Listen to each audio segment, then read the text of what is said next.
Hello everyone, welcome back to Powerful Nothing, a Magic the Gathering podcast. As always, I am your host Dan, otherwise known on the internet as 2SweetMTG, and as always, I'm joined by my co-host James. How's it going, dude? Dan, pretty good. Excited for a new Magic set, many cool cube cards to talk about. Exactly, there's actually quite a lot of cards to go over here, because today we're going to be looking at the Lost Caverns of Ixalan. We're going to be doing our set review for Cube. It's not just the main set, we also have a plethora of Commander cards, and even a couple of cards from the I don't actually know what they're called, like kind of like the Jurassic Park supplemental bonusy cards. Like we've seen them before with like the Transformers cards and that kind of stuff that came in like Brothers War, I think it was. But yeah, there's a few cards with some iconic moments and some iconic creatures from Jurassic Park as well. They're in the booster packs along with this stuff, so we might as well talk about it now. So as always, there will be time codes down below if you want to jump around. While you're doing that, do make sure to give the podcast a follow. Great, helps us out greatly. Before we jump into the set review itself, let's just quickly touch on where we are and where we've been, because this is our second time in Ixalan. Originally we had Ixalan, and then was it Rivals of Ixalan? I think it was. Yeah, that sounds right. I remember when it originally got spoiled, the plane of Ixalan. Everyone did think it was a bit of a meme, kind of like the pirate and dinosaur set. But I think generally it was pretty well liked. Like for Cube, we got some pretty good cards from it, like Charter Course, Carnage Tyrant, Donto Vanguard, Ramnus Chupacabra all came from the original Ixalan block. Also, more importantly, I guess for Magic as time has gone on, it was the first time we saw treasure tokens as well, which are still making a big impact to this day. And I guess also it was the last block where you kind of had a big set, small set. It was the last kind of linked block like that we had. So yeah, a lot of history with Ixalan. James, what was your memories of Ixalan of the set? So when people say Ixalan, the things for, because at the time when the original Ixalan came out, I was playing like pretty much exclusively limited, and dear Lord, that was a bad draft format. Like, really? really heinous. Yeah, they were just like linear aggressive tribal decks, and not that many playables, so you couldn't pivot in the draft, and you just had to like guess which tribe that was open arbitrarily in your first like 3 picks, and then stick with it to the bitter end and hope you were right. But having said that, looking back at the spoilers, there's actually a lot of cards in here which I thought were cool in other formats, like Treasure Map's a card I definitely enjoyed playing with for a while. Settle for Wreckage is I think mostly pretty bad, but like when it's good, it's hilarious, and I'm pretty into that. Yeah, I think it had some good ones in original Ixalan, just not at common or uncommon. No, fair. Yeah. I think from what we've kind of seen, they definitely kind of pushed this set a little bit more. It's when they originally spoiled that we were going back to Eldraine and Ixalan. I think everyone thought Eldraine would be the set with all the broken stuff in, but it turns out there's more, I think, cool potentially broken stuff in Ixalan than we had in the Return to Eldraine. So just I kind of it's just to mention as well, and when we're talking about cards today, we are comparing them to every card ever printed in Magic. That doesn't mean if we don't like or don't talk about a card, that doesn't mean it's not right for your cube, but we just have to be a bit more kind of specific with the cards we talk about, because we need to we're kind of covering cards that will go in the widest range of cubes possible. So that does mean, like in this set, there's a lot of like dinosaur, vampire, merfolk, and pirate cards that are only really good when you have a large amount of other dinosaur, vampire, merfolk, and pirate cards. There's not really creature types that you see generically in a lot of cubes. It's kind of different to like elves or like goblins, that kind of thing. So we won't be touching on those as much, but there's still plenty of awesome cards for us to go through today. I will say that one major complaint I have about the set so far, before I've touched it, or just from looking at it, the set logo is very cool, but it is really hard to work out what rarity of things are. So many of my notes have started with, I can't believe this is a common, oh my god, only for me to then find out that it's an uncommon, a rare, or a mythic. Like, have you had a similar thing, James? Yes, I thought it was just me getting mad about that. Yeah, like literally multiple times I've had to like go and independently Google the card to find out what rarity it is. It's really, and to be honest, we say the set symbol's cool. Like, to me, that's the only function of the set symbol, is tell me what rarity it is. You had one job. And I would say it has not succeeded at it, but there we go. Hopefully it's clearer in paper, but yeah, just there's a few cards that are just like, I can't believe this is Pauper Legal. Oh my god. But no, unfortunately they are rares. But I guess we'll kind of come to them as we get to it. But yeah, James, you want to take it away with our first white card of the day? Yeah, for sure. So first up, we have Abuelo's Awakening. Comments on pronunciation are not needed. This is 3 and a white plus an X for a sorcery. You can return target artifact or non-aura enchantment card from your graveyard for battlefield with X additional +1/+1 counters on it as 1/1 spirit creature with flying in addition to its other types. This isn't like a particularly powerful card in most contexts, and it does something kind of niche, but I think it is worth mentioning just this is a pretty unique effect. So, like, Refurbish is a card that White's had before to get back artifacts. But being able to hit enchantments as well is really nice. It's not for most cubes, but if you're doing some deadly theme with giant enchantments, this is pretty cool and pretty unique. Yeah, I do like this card. I think it's cool, but yeah, as you said, I'm not sure what full archetype or what kind of deck this goes into right now. Kind of as it is, like, my worry is like, yeah, awesome, you can bring back like a Omniscience or a Portal to Phyrexia with this, but then it just dies to shock. I mean, that is the issue, right? I guess you need something with but you can either go off with really hard straight away or a great ETB effect. But yes, I think it is certainly worse than if it just wasn't a creature and didn't have the X. I guess that's the kind of fixed downside, if that makes sense. Sure. Like this is going through standard. There could be some big enchantments flying around. So cool card, but definitely one to kind of keep an eye on for the future if they print more of these effects, because maybe the future of Magic is just is us beating people down with an Omniscience or something like that. But no, that's cool. But yeah, let's move on to our next white card. Next we have Charismatic Conqueror. It is 1 white for a 2/2 creature vampire soldier with vigilance. It has, whenever an artifact or creature enters the battlefield untapped under an opponent's control, they may tap that permanent. If they don't, you create a 1/1 white vampire creature token with lifelink. So I think I like this. Like, yes, you are giving your opponent a choice. Neither of the choices are great for them, but you are still giving them a choice, which I do see as a downside. They will pick the one that works best for them. And in a way, I guess that you do really like their creatures coming into play tapped. Like even like a Death and Taxes style of deck will run effects like this, but they're running effects that are more consistent. There's also plenty of white X decks that will make a load of use of the tokens.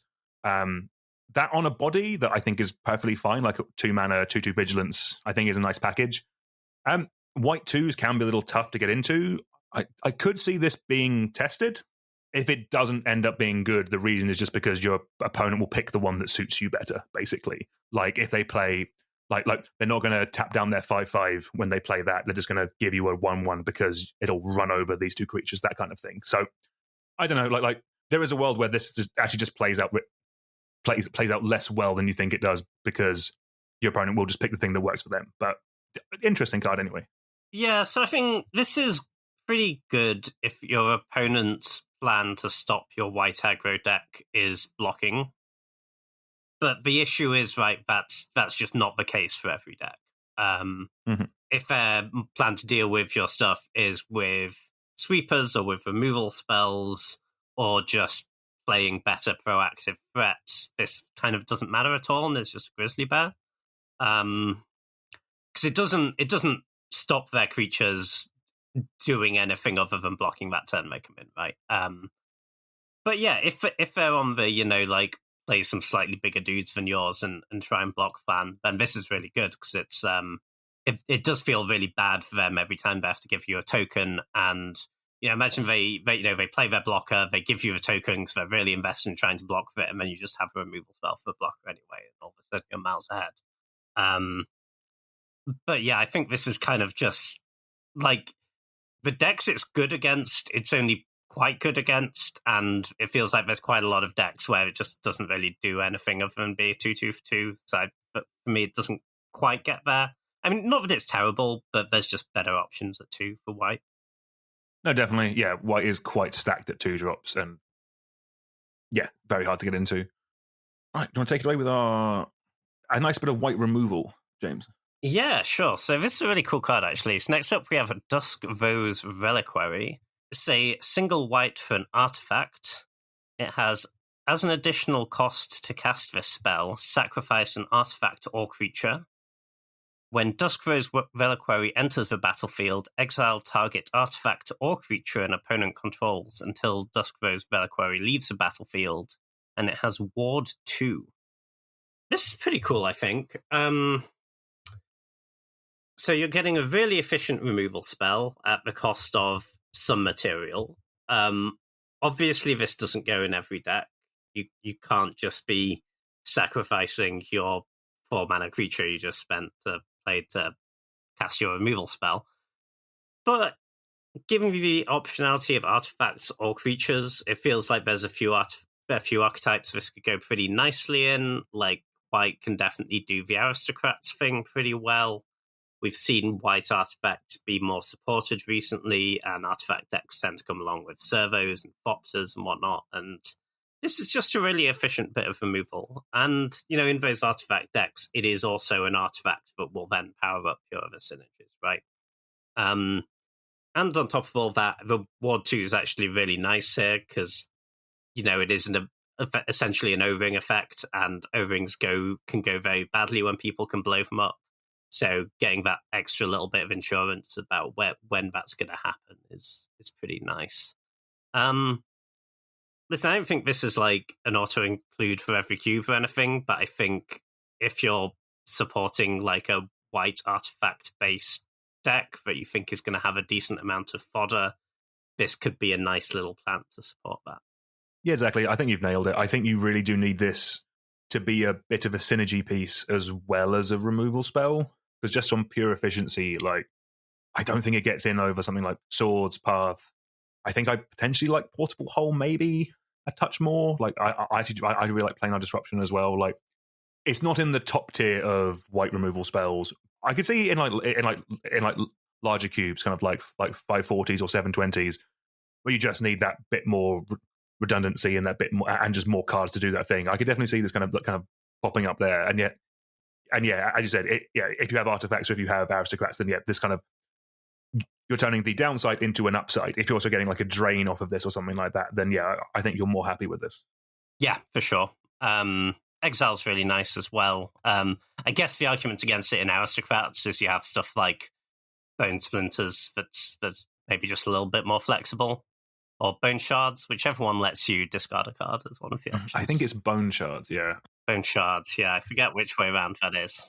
I think Bone Shards also does Planeswalkers, which is quite nice. But cool, but from one bit of removal to another bit of removal, this was the first card I thought was a common, but it's a rare. That does kind of track. This is Get Lost. This is 1 white for an instant. Destroy target creature, enchantment, or planeswalker. Its controller creates 2 map tokens. This is the first time we're seeing map tokens today. They are artifact tokens with pay 1 generic and tap. Sacrifice this artifact. Target creature you control explores. Activate only as a sorcery. So again, as a reminder, just because they're going to come up on a lot of cards, we'll go over what Explore does. It means you reveal the top card of your library. You put that card into your hand if it's a land. Otherwise, put a +1/+1 counter on that creature. Then put the card back or put it into your graveyard. So I really like this. So we already have an effect very similar to this at 2 mana for an instant. We have Fateful Absence. I think this is specifically better than that. Fateful Absence gives your opponent a clue token when you destroy their creature or planeswalker. This also hitting enchantment is nice. And also I think giving them 2 map tokens is better than giving them 1 clue token. A clue token is a guaranteed card. With map tokens, yes, you might get some card advantage, and yes, you might make a creature bigger. Your opponent actually has to have a creature in play in order to get the advantage with the map tokens. And in theory, this is a removal spell. You could be killing their 1 really good creature. I really like this card. I think this is probably a slam dunk in a lot of cubes going forward. Like, any cube running Fateful Absence is probably just swapping this out for that. And then any cube bigger than like 540, like 720s, is probably cutting the worst one and slotting this in its place quite easily, I think. Yeah, I broadly agree with all of that. White removal is always like, I mean, you've got Swords and Path, which are the 2 best by a lot, and then you normally have room for like maybe 2 more of the cheap point and click removal spells. I agree this is better than Fateful Absence in the average case. I think in the case where your opponent has a lot of creatures and a bit of a built-out board, there are actually a lot of scenarios. I could actually see spots where 2 maps is better because you're starting to care about the counters and. Yeah, that's fair. If they're buffing up different creatures rather than one creature you can chump block, if they're kind of going wide with it, then I can see that being more annoying for you. Yeah. But I do think the average case of this is slightly better. Like, it's not loads better if you're like, oh no, actually I run this other removal spell instead of Fateful Absence because it has some synergy in my cube. I don't think this is a huge upgrade on Fateful Absence. I don't think that's like you need to make that cut necessarily, but I think if you're running Fateful Absence, this is a bit of an upgrade. So probably a reasonable switch to make. No, makes sense. All good. Cool. Next up, we have Helping Hand. This is a single white mana for a sorcery at uncommon. Has return target creature card with mana value 3 or less from your graveyard to the battlefield tapped. I'm generally pretty skeptical on these effects. It is peasant legal, which is nice. We do already have some similar effects to this uncommon. They have like Return Triumphant, for example, in the last set that was an extra mana, but you got the roll token on it, and I think quite importantly comes in untapped. I think this being tapped is pretty punishing, not having that block available immediately. But having said it, it is a very mana efficient play. You probably want to be like proactively putting creatures in your yard at some point. Yeah, so if you have some like sacrificey stuff, you want to buy back your creatures, that makes it a little bit better.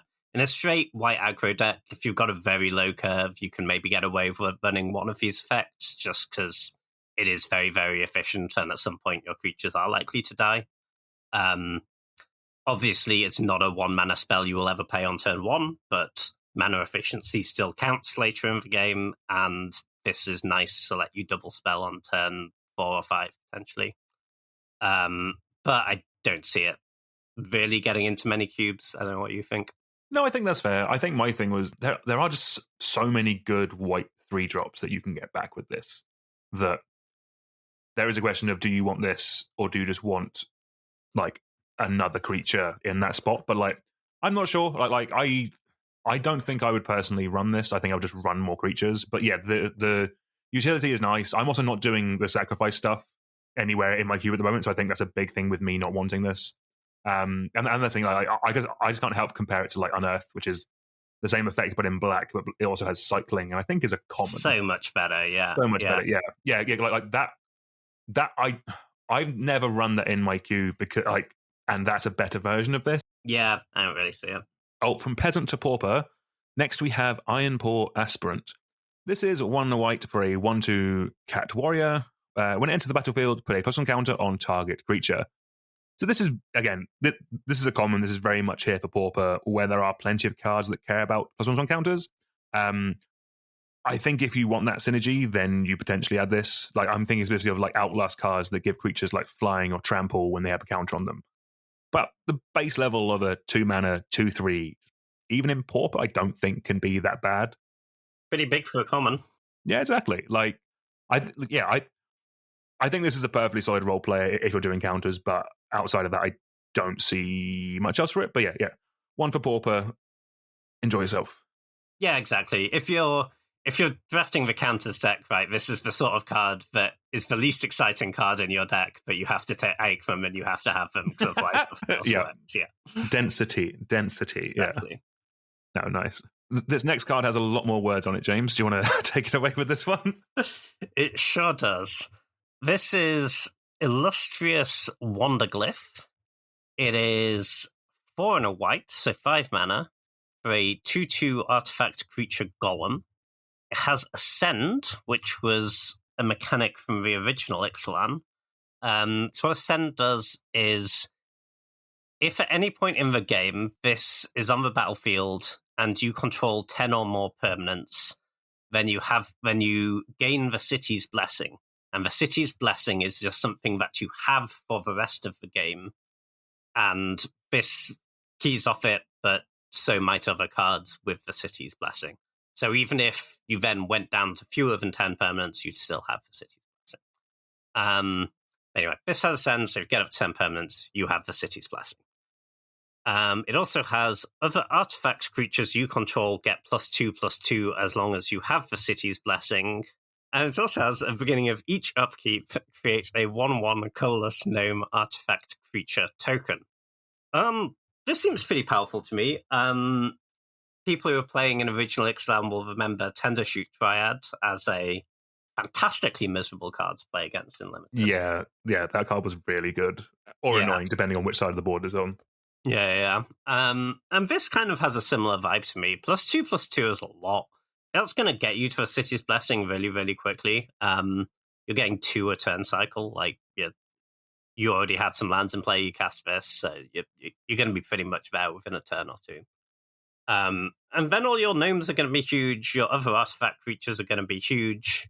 You probably want other artifact creatures in a deck that plays this. It seems like a phenomenal thing to workshop out early to me. And just, to Ancient Tomb, any of the broken artifact mana, Moxen, Crypt, whatever. The earlier you can get this out, but it is going to snowball pretty quickly. Having said that, it's very killable. It's a 5-mana 2/2. Yeah, that's not great. I'll be honest. That's give not you great. anything on ETB. You may gain the City's Blessing, and you can keep that and count that as value if you like, but it's unlikely to matter if this is dead. And I really don't like the idea of having this lightning bolted. I think that kind of rules it out for me. Like, yes, it's powerful. Yes, it will take over if left unanswered. But for 5 mana, I want it to be a little bit harder to answer than this. No, I know what you mean. Yeah. I don't mean like a 2/2 artifact creature is probably the easiest creature to kill in all of Cube. It not only dies to a shock, but it dies to a reclamation stage. Yeah, exactly. Maybe they're just mono go for the throats, Maybe, yeah. Get them. Yeah, but so yeah, I do admit this card is very. I'm going to say all in, because if you're all in with this and it survives, then I do think you're in a really good position. Because that's the thing, like the Tendershoot Dryad was pretty good, and that only gave specifically saplings. It didn't give like the whole rest of your board the Anthem as well. Like, I think a lot of the times that the Ascent is not going to be that difficult, because in theory, to get to it, all you've had to done by the time that this comes out is curve out and play a creature every turn. Like, that's not super difficult to do. And this is definitely one I probably need talking out of. But yeah, I do like white-blue go-away artifacts. I think it's a cool archetype. It's something I'm trying out in like a budget cube. Hopefully this card is nice and cheap, because I think this will be perfect there. Like, but yeah, I do agree, higher power levels, it might be a bit too killable, basically. Yeah, I think so. I think you get this burst lightning once, and you're gonna come way down on it. It's currently pre-ordering at $15, so maybe not for the budget cube. It hasn't come out yet. But yeah, hopefully this is like a couple of quid. But yeah, we'll see how it goes. All right, let's move on to our next white card. Next, we have March of the Canonized. It is X white and a white for an enchantment, with when it enters the battlefield, create X 1/1 white vampire creature tokens with lifelink. At the beginning of your upkeep, if your devotion to white and black is 7 or greater, create a 4/3 white and black vampire demon creature token with flying. So we have a couple of these effects already in Cube. A lot of the good ones are either cheaper and make 1/1s instant speed. You have something like Secure the Wastes. Or they're the same mana and make 2/2s like Finale of Glory. So for this to be better than both of those, you really want that. You really are hoping to activate that ability to get 4/3s every upkeep. The issue with that is 7 devotion is quite a lot. So you're either mono white or you're Orzhov. Like, this could almost be a gold card, actually. The tokens as well don't help with the devotion, but the enchantment does, so that isn't nothing.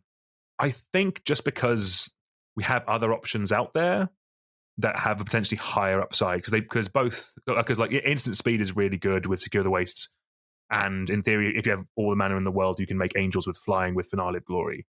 I think this will be good in an aristocrat deck, but so are the other ones as well. I don't know. Like, what do you think, James? Yeah, I'm pretty low on this one.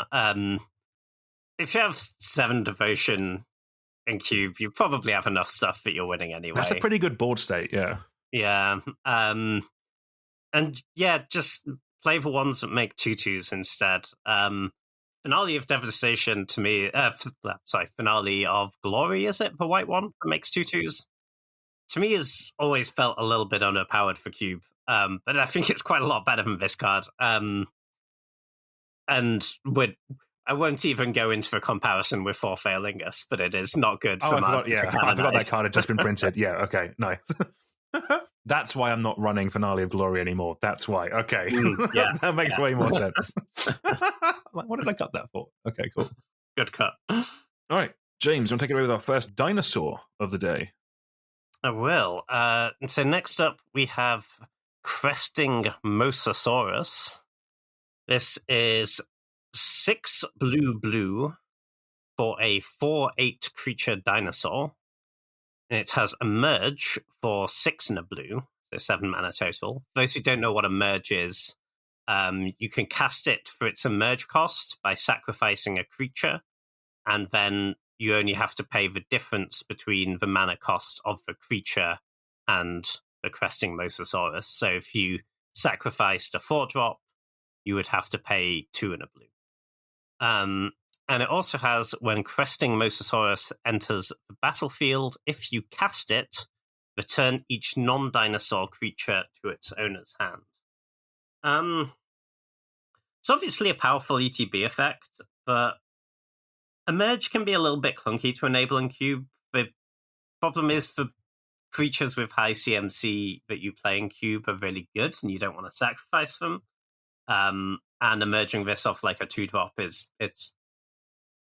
still costs 5 mana, and it's quite a lot. You're down some material, and kind of on top of that, the fact that you can't cheat it into play and get that ETB is kind of disappointing. So I'm not really seeing where this has a home. Certainly not in higher powered Cube. If you wanted to, like, in a slightly lower powered Cube, if you wanted to build around Emerge a little bit, this is another decent Emerge creature. I don't think it's quite on the level of the Elder Deep Fiends and Distended Mindbenders of the world, but it's certainly a solid one if you want to support that. But I think in most cubes, this isn't going to be quite good enough.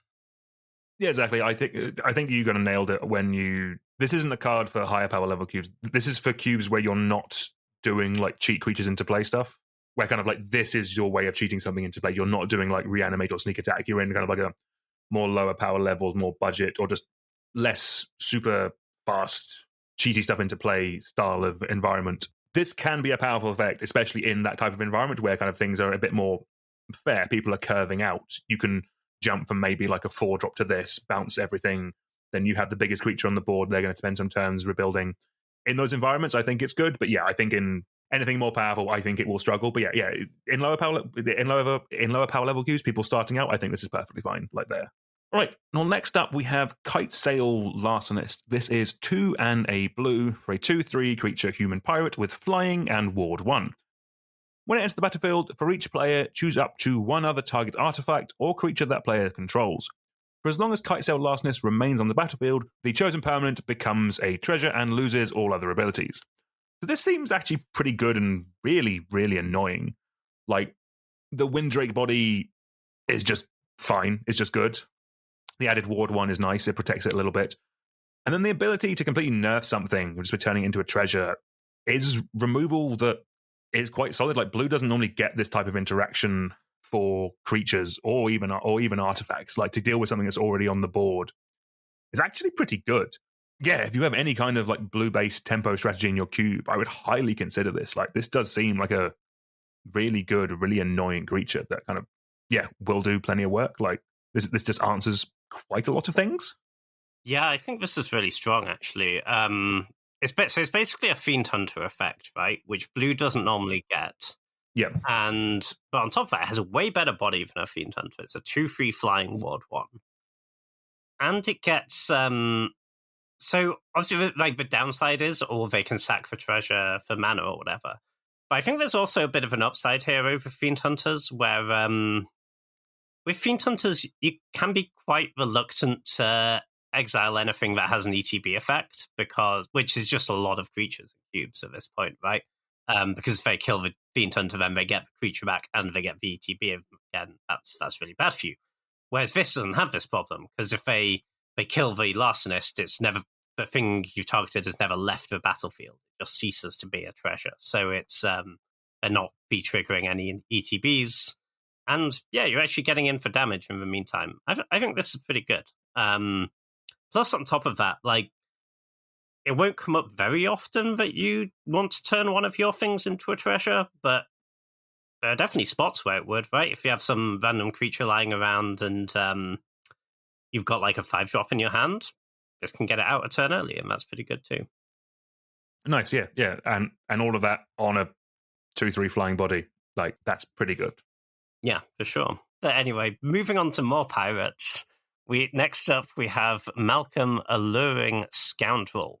This is 1 blue for a 2/1 legendary creature Siren Pirate. It has flash, flying, and whenever Malcolm Alluring Scoundrel deals combat damage to a player, put a chorus counter on it. Draw a card, then discard a card. If there are 4 or more chorus counters on Malcolm, you may cast the discarded card without paying its mana cost. This card's really, really strong, I think. Yeah, I agree. I really like this card. Yeah, so I think like the sort of starting point, right, is it's a Lutral Core type effect, right? You're getting in for a bit of damage and you're getting a loot every turn. But you're getting in for twice as much damage as Lutral Core. 2 a turn, 2/1 flyer for 2 is just like a very legitimate body to beat down with. It's not like Luto where you kind of have to be in it for the selection. It's like you can be in it for the damage, and then the selection is great on top of that. Flash is fantastic here. Like, that means, you're never in that spot of, oh, do I need to leave up my Mana Leak on turn 2, or can I afford to tap out for my Looter? You just pass the turn, and if they don't pay something you want to counter, then you play your Looter in their hand stab. And on top of all of that, I think won't come up that often that you get to the 4 chorus counters, but if you do, you're basically, you're up a card and getting a bunch of extra mana for free every time you hit with it if you get to that 4th chorus counter. Yeah, I think this is really, really strong. I don't see many reasons not to include this. Like, I think if you're running Lutral Core or Merfolk Looter, any of those, it's definitely better. I think it's probably better than Suspicious Stowaway. It doesn't have Daybound Nightbound, so it's definitely better than Suspicious Stowaway, James. That is an excellent point, yeah. We will pile on Daybound Nightbound at every possible opportunity on this podcast. Yeah, no, that's legit, to be fair. That is legit. I think Stowaway is a very kind of strong card if you're playing it on Magic Online. Fair, okay. But yeah, I think this might be better. Like, the downside, I guess, of this versus those 2 cards is it can be blocked by other flyers. Those 2, well, I mean, Lutral Core technically has Shadow, but it's, sure, once in a million years they'll block your Lutral Core with their Dauthi Voidwalker, and you'll probably be quite surprised because no one notices it. But whereas this can be blocked by flyers, obviously. But I think the multiple upsides over those cards kind of justify that. I think this is really strong for me. Yeah. There probably are them, but like so many blue decks are just fine with this. Like blue tempo, fine with a flash flying creature that gives you card advantage. Even Reanimator, like you can discard your things, put it in the graveyard, and then later in the game when it gets 4 counters, you could just cast it with this. And like even control decks need to win the game eventually, and this will just chip in for some damage, or it can actually block. Like if you need to stop dying as well. But yeah, and then you can cheat your big control win condition in with this. Yeah, I think this card is really, really good, actually. All right, moving on. Next, we have Orazka Puzzle Door. It is a single blue for an artifact. It has pay 1 generic and tap it, sacrifice it to look at the top 2 cards of your library, put one of those cards into your hand and the other into your graveyard. This is just a very simple card. Like, if you're supporting artifacts kind of heavily in your cube, you just need a density of them. While it is more hoops to jump through than something like a Consider or like a Ponder or just like your generic blue cantrip, it is an artifact, so if you need that synergy, then you're probably going to consider running this. That's kind of about it with this card. Like I think it's fine. It's not splashy. It is a piece that might be necessary if you're doing that archetype. But apart from that, run more efficient ones. Yeah, so I think how this is, assuming you're in the artifact deck, which is kind of the main reason you'd play this card, is going to play out as in you run it out early. It doesn't do anything for you. It just powers up your academy or your constructs or whatever it might be. And then when you run out of gas, you're going to cash it in, right? The issue I kind of have is that I feel like there are just better options. Like, you compare this to something like Ether Spellbomb, for example. Yeah, that's the one I was thinking of. But yeah, I like sure, this gets you a little bit of selection when you draw the card, but that has a whole bunch of extra utility in bouncing creatures. So I kind of struggle to see how we're actually ending up playing this card, and that's not the only one, right? Like, I'd probably play something like a Relic of Progenitus over this, like main deck, just because occasionally you get like sometimes you ask for graveyard hate masses. I think this one's a little bit too weak, but I mean, it's not terrible. There's decks where you'd run it for sure. I just think there's more exciting things you could put in that slot. No, exactly. Definitely fair. Yeah. It's a piece of a puzzle that you might need. But yeah, there are plenty of things that kind of small artifacts that can give you some card advantage. And yeah, actually, Aether Spellbomb is actually way better than this. But maybe it's 720, maybe in bigger cubes, but hey ho. Sure. Also, very much worth noting with these 1-mana artifacts with a colored cost, because it's a mistake people make quite a lot. You can't Urza Saga for this. Oh, can you not? No, Urza Saga is specifically 0 colorless mana or 1 colorless mana. Okay. So, like, you can't Urza Saga for like a portable hole either, for example. It's weirdly specific. Oh, that's annoying. Okay. No, that's good to know. I just mentioned it because this is obviously a card you would put in your Urza Saga deck. It's definitely something people would do. Yes, okay. Yeah. Nice. So next up, we have Tishana's Tidebinder. This is 2 and a blue for a 3/2 creature merfolk wizard with flash. And when Tishana's Tidebinder enters the battlefield, counter up to 1 target activated or triggered ability. If an ability of an artifact, creature, or planeswalker is countered this way, that permanent loses all abilities for as long as Tishana's Tidebinder remains on the battlefield. This is quite a weird card. I think quite a lot of the time you'll just be flashing. You'll leave up the mana for this, and most turns this ability isn't going to do a lot, and you'll probably end up just running out as a 3/2. Which isn't great, but you do what you've got to do. There are definitely blowout cases, though. Specifically, nabbing a Planeswalker activation with this is really pretty good. The best case, right, is if you get like an ultimate or a big minus, then the Planeswalker's just gone. But even if you don't, they have to kill the Tidebinder before they can activate that Planeswalker again. In terms of getting abilities from artifacts or creatures, it'll come up, but I don't really think that's why you're putting it in your deck. Because it can't counter mana abilities, right? Because they don't use the stack, so it's not like you're getting Llanowar Elves or whatever. So I think realistically, those you take as a bonus when you get them, but I think mostly you're here for the Planeswalkers. Worth noting, it's good against Dark Depths is kind of relevant. That's actually really annoying. Yeah. It's incredibly annoying, actually. Yeah. And like, there will be like random stuff that comes up, right? For example, like, they flash in their Solitude. You can counter the ability. They like sneak attack in their Emrakul. You can counter the Annihilator. But I think, basically this is mostly about hitting Planeswalkers. I think that means if it was in the cube, you'd quite often start it in the board and just bring it in when you saw a reason to. And I think at that point, they're just better 3-drops in blue.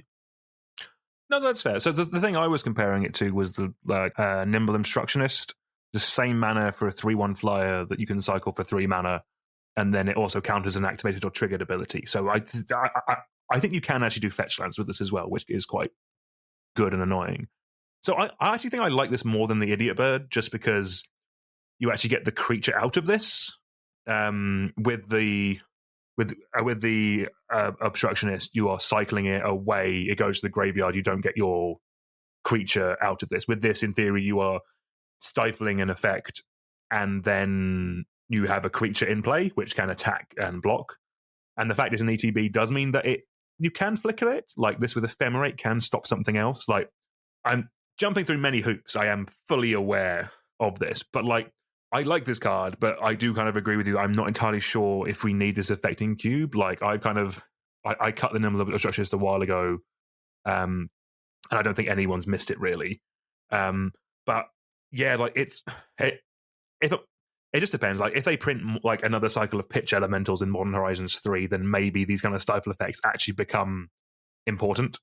Like, it's almost like a counterspell to like a Grief or something like that. That's yeah, okay, maybe. But it's potentially in cubes where there's more planeswalkers, maybe like a legacy cube. But yeah, not cool card. If you like Nimble Obstructionist, then maybe give this a go in its place. But other than that, I'm not sure. Yeah, I don't think you need it as much.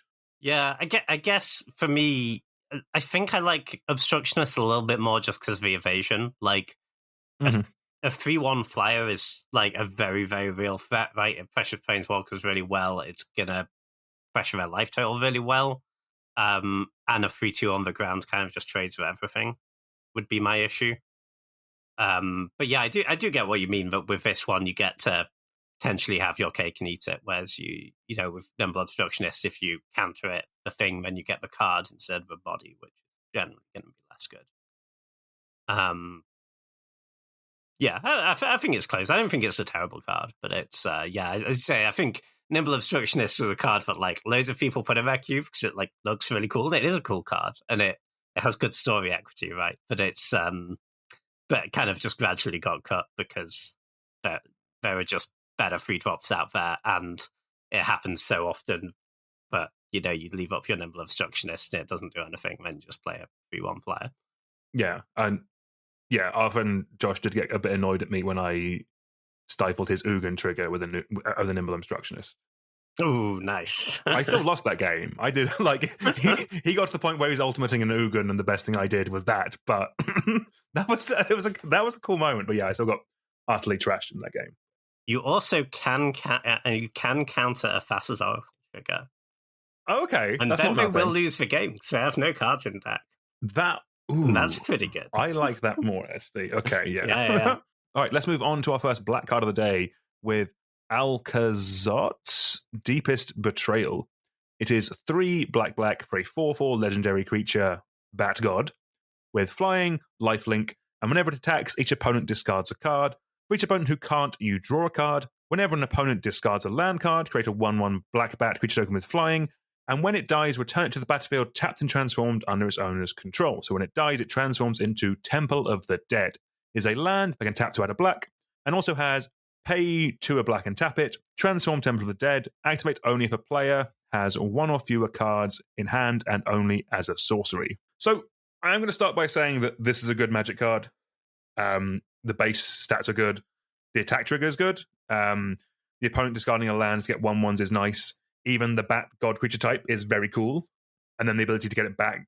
I only just realized as I was reading it that it's if any player has 1 or fewer cards, that does include yourself. That is quite nice. It means it has a bit more play in, like maybe it's slightly more aggressive decks where this is your top end. And if not, it'll just happen generally because players will run out of cards at some point in the game of Magic if it's going a bit longer. I'll be honest though, something about this card I just don't. It doesn't grab me. Like I'm looking at this card and just comparing it to like Shieldred, Yorgremoth, and Grief. They're all 4-drops, and I think they're all way better and more interesting than this card. I realize I'm probably being super harsh on it because I fully acknowledge that this Mythic in a 2023 set is good, but I don't. Maybe I'm just struggling to work out kind of like what deck it goes into or what it does, rather than just being just like a good value beta that comes back again and again. But maybe that is just good enough to get into cubes. Like, I know you're a bit high on this card, James. Kind of, what do you think? What am I missing? I don't think you're missing a lot. I agree. I don't think this is going in your cube or in like the Modo Vintage Cube, the high power, high combo cubes. But I think in a cube that's even just slightly lower power level, like basically in any cube where like grinding is a bit more of a thing, this does grind really hard. Like you're getting a lot of value even just from one attack, and they can't really kill it. If they don't have exactly exile removal, they can't really play a long game against this card. No, that's true. And yeah. There's quite a lot to be said for that. But lifelink's also great, right? Because it means that if this is like your last card against aggro and you get to your 5 mana, this will actually stabilize you if they can't get out of the way. Yeah, like I don't think it's going everywhere, but I think it has quite a lot going for it. I think like in the same role as maybe a slightly weaker than this, but like that sort of role where people play the Scarab God at the top end of their curve as just that's fair. Yeah, hard to get rid of. Like, given a bit of time, this will win the game, right? No, that's fair. No, that does make sense. Like, is there like stacks potential with this? Maybe in theory, it's making counters, it's ripping their hand a little bit, and then if you pox it, you can then just get it back. Is stacks back, or are we still not there? I don't think that's the way to go, because if you're poxing, it's hard to get to 5, and you're kind of winning already if you attack with this and you're making bats and make them discard cards. You don't need more stack stuff. Fair enough. But I any excuse to bring stacks back. Let's go. You see, we have braids out, we sack the bats. Sorry, I mean, yes is the answer. Yes, definitely bring back bring back stack. Okay. Nice. Cool. Well, from the quite expensive to a very efficient, next up we have a Bitter Triumph. This is 1 black for an instant at uncommon. As an additional cost to cast a spell, you may discard a card or pay 3 life, and you can destroy target creature or planeswalker. This is a great card. Yeah. I think this is a pretty meaningful upgrade for black. In terms of the black instant speed removal, people normally play like sort of 2 to 4 in their cubes. I think this is probably the best now. I would agree, definitely at 2 mana. Yeah, I think this is probably just actually the best one now. Yeah, I'm not counting Dismember here because that's a colorless card. But of the black removal spells, I think the best before this was probably Infernal Grasp, just because all the others have annoying restrictions on what you can target. If we compare this to Infernal Grasp, the downside is you have to pay 1 more life, but you hit planeswalkers. That's huge. Yeah, especially for like grindy black decks. They can definitely be pretty weak to planeswalkers. So getting that basically for free on your removal spell is great. And when the life's a really big issue, you can discard a card. Maybe you flood it out a little and you have some extra lands sitting around. You can discard one of those instead of a free life. That's really nice. And on top of all that, if you're in a Reanimator deck, then this is a discard outlet that you can get to put in your deck completely for free on a really good, efficient piece of interaction that you'd be playing anyway. I think this is going to see a lot of play. Yeah, I'm currently running Bone Shards. That's a single black for a sorcery. As initial cost to cast this spell, sacrifice a creature or discard a card, destroy target creature or planeswalker. So I'm running that specifically as a removal spell that is a discard outlet. Like the discard on Bitter Triumph isn't always going to be a downside. Like, Reanimator, even like Madness, this is all very good. Like, this is probably the best Doomblade variant they printed, I would say. Yeah, for sure. But to be clear, when we say, yes, great in Reanimator, great in Madness, these things are absolutely true, but you put this in every black deck, pretty much. Yeah, it's a really, really good card. And when you can make the downsides be positives, it gets even better. Let's move on to another uncommon, I think. I'm really looking at these set symbols. We have Deep Cavern Bat. It is 1 black for a 1/1 creature bat with flying and lifelink. When it enters the battlefield, look at target opponent's hand. You may exile a non-land card from it until Deep Cavern Bat leaves the battlefield. So we have seen this type of effect before. I think this is probably the best body of these effects out there. Like the flying and lifelink on a 1/1 is very annoying. It'll just chip in for some damage over the course of gain you a bit of life. Specifically, it has 2 more keywords than Brain Maggot, which is solid still in like budget cubes where things like Thoughtseize and maybe even Inquisition, because I think that has been reprinted in a while, could be too expensive. These type of effects tacked onto creatures are perfectly serviceable. Like, you still get to look at your opponent's hand. That is still a good part of the Thoughtseize style interaction that you get in kind of more competitive cubes. But yeah. In budget environments, I think Deep Cavern Bat is perfectly solid and will probably see quite a decent amount of play there, and it'll probably be good there as well. I think I'm a little bit higher on this than you, actually. Oh, really? Okay, good. Basically, I think I'm higher on Brain Maggot and Mesmeric Fiend than you. Oh, fair enough. Yeah. Okay. So I think this sort of effect where, like, 2-mana creature, take a card out of your hand, it's one of those effects that actually gets better in more powerful combo-y cubes. Like, I think... Yeah, that's true. Some of them maybe used to be in your cube and aren't anymore, is that right? We might have had Brain Maggot at some point, but that would have been a long time ago, yeah. As I suspect, like, if they went back in now your cube is a lot more combo heavy, they'd probably be better than before it came out. Because it's, so for example, like, Mesmeric Fiend is still very, very solid in the Vintage cube. I've been drafting some of Gavin Thompson, Alpha Frog's cube recently, and has like, Mesmeric Fiend, Brain Maggot, Kite Self Rebooter, and this all very solid. Because the thing is, the black sort of mid-rangey decks in those cubes, like, they have access to plenty of great removal, but you need to not die to combo, and any way you can take cards out of their hand is fantastic. There's only one Thoughtseize. Inquisition is way worse than Thoughtseize. I think this card's probably better than Inquisition, actually. Really? Okay, that's... Okay, yeah. Yeah, just because, like, a lot of the cards you're scared of are expensive, especially if you're playing as common. Not being able to take their Time Spiral or their Shieldred or something is a really big downside. Or their Kiki Jiki or anything like that. Exactly, yeah. And this does all of that. And on top of that, the Brain Maggots are basically just, you play it, you take the card, and then it sits there waiting to die until someone finds a lightning bolt to get their card back.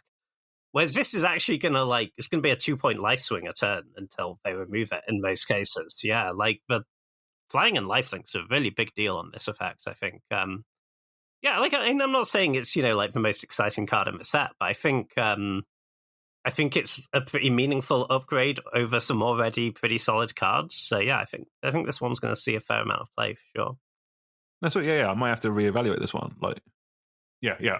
I definitely, since things have got a bit more powerful in my cube, I've definitely been taking that Thoughtseize slightly higher. So that does track, actually. Yeah. Okay, sweet. No, I like that. Cool. Well, next up we have Fanatical Offering. This is 1 black for an instant at common. Has, as an additional cost to cast this spell, sacrifice an artifact or creature, and you draw 2 cards and create a map token. The maps being 1 and sacrifice to have target creature explore. So this is obviously very similar to Deadly Dispute, which was this effect, but you get a treasure instead of a map from a few sets ago. Deadly Dispute, if you're doing a thing that wants to sacrifice artifacts or creatures, which is, that's a lot of flexibility. Like, those tend to be 2 different decks, but definitely 2 decks that exist. Then Deadly Dispute tends to be really good, actually, because it's really good at letting you multi-spell right off the treasure. This, I think, is a little bit worse. I think, in general, the treasure is going to be better than the map, especially early, because it helps you cast the cards you draw right away. But I think if you want another one of these effects, this one's very solid. No, 100%. And also, like, Deadly Dispute, for a common that's been printed twice, isn't super cheap. Like, it's a couple of quid still for a common. So there could be a world where maybe this... you open this in your pre-release kit and it fills a gap until you get a Deadly Dispute. Like, see if you want this type of effect. Yeah, for sure. It's also nice, and this also applies to Deadly Dispute, but it is nice that if you're playing this in a deck that cares about sacrificing artifacts, then it's really nice that your card draw gives you another artifact to sacrifice as well. No, definitely. Yeah. These type of cards have just, they got to a point, I think, with Deadly Dispute where they became playable. Like, there was a few beforehand, was it like I don't say Deadly Plunderer, but it was something like that where the art was Vereska breaking open a treasure chest, something like that. Like, those kind of super playable, but I think they found a line with Deadly Dispute where it kind of instant speed, artifact or creature, you get 2 cards from it and something else. That is a nice little level to be, and maybe this is something that they'll be playing about with more, like maybe we'll get blood tokens in the future or something like that. Like, but yeah. Cool card. It'll probably see some play.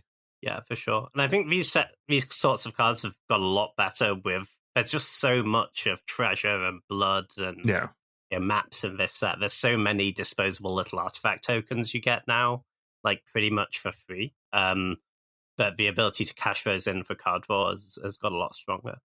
Cool. Right, let's move on to our next card. Next, we have the Grim Captain's Locker.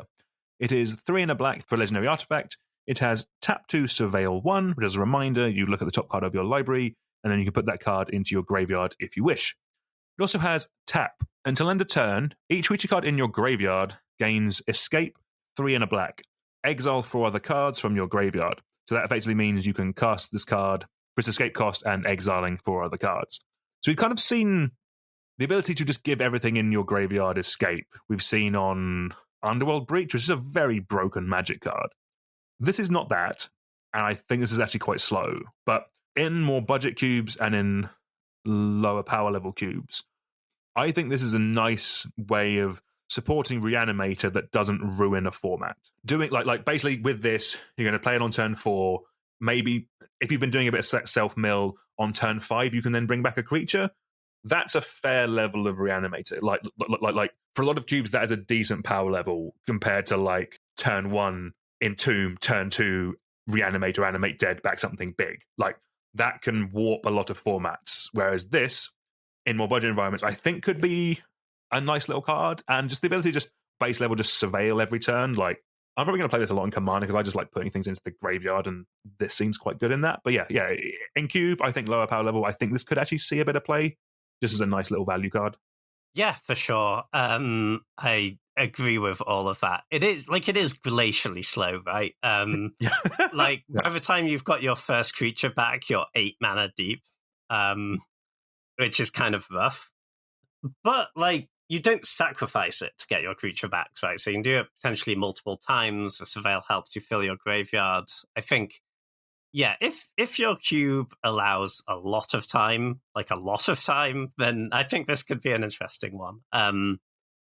It is worth noting as well, like, we often talk about it as like powerful cubes and budgetary cubes, and there are, like, people do just build cubes with the intention of them being slower as well, and like giving people more time to set stuff up. Like, it doesn't just have to be for budget reasons. I think, yeah, in a cube where like your intention is to just rein back that the speed of a format a little bit, if you still want to have a reanimation effect in that cube, then this card's like a pretty nice way to do it, because it gives you an engine on top of just being a reanimate, right? Yeah, exactly. Yeah. If you don't have your fatty yet in hand or in the graveyard, this can dig you it until you get to it, while also fueling the escape. Yeah. It's a nice little engine that'll get you there. Yeah, for sure. Would you mind if I took the next one, James? No, go for it. Next up, we have Skeleton Crew. It is 3 and a black for a 3/3 creature skeleton pirate. Each other creature you control that's a skeleton or a pirate gets +1/+1. Whenever one or more creature cards leave your graveyard, create a 2/2 black skeleton pirate creature token. This ability triggers only from the battlefield. A nice little reminder there. It also has 5 and a black. Return Skeleton Crew from your graveyard to the battlefield tapped. So there is only one deck I want to play this in, and that's why I've stolen it from you, James, because today we're talking about Dredge, specifically strategies that are filling up your graveyard. But the key thing with Dredge is that you replace a draw with a Dredge trigger, and you mill cards equal to the Dredge number, and then, importantly, you put the card you've dredged back into your hand, meaning it's leaving the graveyard, meaning it triggers this, and you get a 2/2 black skeleton pirate token every time you dredge, which with this will be a 3/3, which is good. You only need to do this once to break even, I guess. If you can make 2 skeletons off this, then I think you're happy. The other thing with this is that the bottom ability is actually very useful, because if you are doing a lot of dredging, you're probably just milling this into your graveyard anyway, and then it's a way of getting it back into play. Having said all that, as much as I love it, dredge is not good in cube. I am someone who has added and cut Golgari Gravetroll from my cube probably more times than anyone else. I feel quite confident saying that, actually. I will keep trying to make it work. This might make me try it again. I think it's a little slow. I'm not sure it brings the whole room together. But in that strategy, I think it is cool. Maybe in a lower power level thing, it could get there. But yeah, cool card that I want to try, but I'll probably get talked out of it. Yeah, I mean, put it this way, Golgari Gravetroll has entered and left Dan's cube more times than it has been banned and unbanned in Modern. Which is significant. Savage James. Yeah, no, I agree with all that. I think it's a pretty cool card. If you're leading into that dredge thing, you've got your like prized amalgams and your Narcomoebas and whatnot going on. This seems pretty sweet. Yeah, a lot of what those decks do is creatures leaving the graveyard. And yeah, I can see it. I can see it. Like 4 mana is quite a lot. Is the issue I have, but yeah, and 6 mana is even more to get it back from the graveyard. Yeah. I will not be arguing with that maths. Yeah, but having said that, so the ability to return it if you mill it over is pretty nice, and I could kind of imagine this in a dredge deck. Maybe you're doing the fill up my yard with loads of creatures and have spider spawning and North from the Bone. That could also be an interesting spot for it, and then you've got creatures that bring themselves back, the Narcomoebas. Maybe you have Haunted Dead and that sort of stuff in there. Yeah, or creatures with Unearth would do it as well, wouldn't they? Because they're coming back from the graveyard then. Yeah, Unearth works. Also, delving stuff away works. The creatures don't have to go to play; they just have to leave your graveyard. Oh yes, they are leaving your graveyard. Yeah. Yeah, I can see spots for this. It's you should not put this in your cube, Dan. In mine. Your cube cannot. Are you sure about that? Yeah, Are you sure about that? Yeah. Well, it's too good. My cube can't handle the skeleton crew. Is that what you're saying?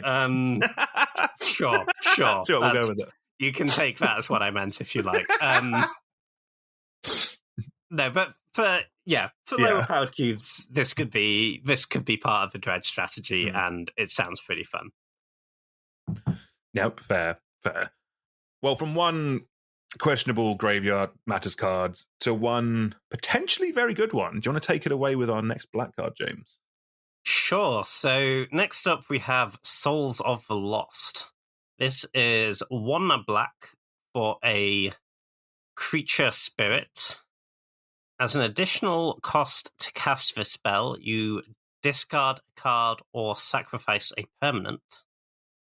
And Souls of the Lost's power is equal to the number of permanent cards in your graveyard, and its toughness is equal to that number plus 1.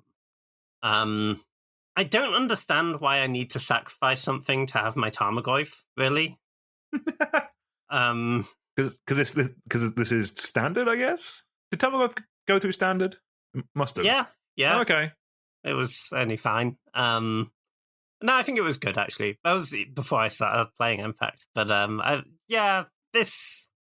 don't think this is something that is worth discarding a card or sacrificing a creature to play, to be honest. But yeah, the issue I have with it, right, is that the upside of it is potentially the mana efficiency. Yeah. But it's not actually going to be big until a lot later in the game. You're not getting an oversized creature on turn 2. So it's well, why am I going down material in that case? Obviously there's, situations where discarding a card or whatever can be an upside, but, in general, if I'm actively trying to put cards in my bin, there are better ways to do that. And I don't think the body is realistically going to be big enough, fast enough that it's going to make it worth it. No, I think that's fair. I think the thing I was trying to work out, and I think you've already answered this for me. So I quite like this card, but obviously I've just spent a few minutes trying to defend Skeleton Crew for being a graveyard card. So you've already answered the part that I was going to question, was like, is this just good enough in just like a mid-range deck of just kind of just like, you're playing fetch lands, you're trading off resources. Is it going to be good enough there? I think the gist I've got from you is probably not, unless, which kind of leads me towards like, does it work in a strategy where you're like self-milling, or like you want stuff to be in the graveyard, so you can be discarding for Reanimator? That's a bit loose with this card. You generally want to be fueling up the graveyard. So it is basically like the spider spawning deck, inverted quotation marks, kind of like getting as many creatures into the graveyard as possible and being rewarded for that. There is a play pattern where kind of like, is it Stitcher's Supplier, the one that comes in and when it dies, you mill a couple of cards? Like there is a play pattern of that into this. It's quite good. Like then it's going to be like probably a 4 or 5. But there aren't many Stitcher Suppliers. That's why Stitcher Supplier is a bit pricey for an uncommon. I think in the self-mill deck, this could be solid. I think this is a perfectly fine card. But that's also a deck that is also wanting to play Tarmogoyf, and if I'm honest, even Tarmogoyf is getting a bit overpowered by just modern Magic. Yeah, I can definitely like see games where this is going to be big and it's going to play well. I guess the issue I have is that even when it all comes together and you get to do the whole thing and it gets big enough, early enough to matter, all you have is a big creature, right? Like, I think if it had a keyword, like if it had Menace or like Trample, would be great. Yeah. But just kind of the fact it gets chump blocked by anything and, will die to a lot of the removal spells if it does get to the stage where it starts mattering, I think means that like when it is good, it's not good enough to pay you off for all the games where it was bad. So I think there will, even if you've built around it, this is you need a fair amount to come together for this card to be good, right? Potentially, if I'm honest, I'm definitely higher on this card than you. As someone who's been trying to make the number of cards in your graveyard deck work quite a bit in Cube, the issue isn't as much getting the cards into your graveyard. It's more good cards that reward you. Because, like, I love spider spawning, but it's not like it's an uncommon. Like it's like it doesn't scale to higher power level cubes, and like Hogak doesn't really get there. Like in Cube anyway, Hogak's way more of a build around. This is definitely a build around, but I think it's easier. I think you can. There's definitely worlds where this is just a 2-mana 4/5 or 5/6, and I think it's okay. I I'm perfectly fine to be wrong, but I think this is one I'm going to be testing, and I'm hopeful it'll be quite good. But again, I will not be surprised if it doesn't work. It definitely needs support. Like you need like Stitcher Suppliers and things that mill you along with this, and then this is one of your rewards for doing that. I'm going to revise my statement slightly, actually. I think there maybe is one home for this. I can see it being actively good. And that's if we are doing the dredge thing that we were talking about previously. Because then there is a meaningful upside here if it puts your dredger in the graveyard. It does discard, yes. Yeah. And then, if you discard Golgari Grave Troll with this on turn 2 and then dredge it on turn 3, it's going to be real big, right? And at that point, yeah, I can kind of see it. Okay, good. We might need to talk afterwards because I've currently got about 12 cuts I can make to my cube and nothing to add to it yet. So, okay, let's go. A little cheeky dredge. A little cheeky dredge package, James. Thank you. I mean, you have been winning a bit recently, so adding dredges and archetype would definitely fix that, I think. Yeah. Yes, exactly. Yeah, if I want to throw my draft, that's how we'll do it. Yeah. Like, well, I mean, there's Orcish Bowmasters here, but guys, there's a Golgari Grave Troll. I know. How could I pass it? Right, let's move on to our next black card. It's another card from Jurassic Park. We have Spitting Dilophosaurus. It is 2 and a black for a 3/2 creature dinosaur. The artwork is the lad who stole the specimens from Jurassic Park getting spit in the face. And that kind of plays out in the mechanics. It has, whenever it enters the battlefield or attacks, put a -1/-1 counter on up to one target creature. And then creatures your opponent control with -1/-1 counters on them can't block. I think this is pretty good. Like, it does seem quite annoying. Like, if you play this on curve, at least by the time it attacks, you're removing a creature. If not, you're removing 2 blockers, which is also quite nice. And then it can keep shrinking down your opponent's boards when it attacks, or just keep stopping their stuff from attacking. Like it doesn't have to be the same creature. You can just continually every creature they play, just that one can't block and that one can't block, and that could be really annoying. And then even late game, if you top this, if you can stop a key creature of your opponents from blocking, that could be the difference between you attacking or not with the rest of your board. Maybe you tap like basically you just they're one big massive creature that's stopping your profitable attacks. You just make it can't block, and then that's good enough, meaning it's not dead late game.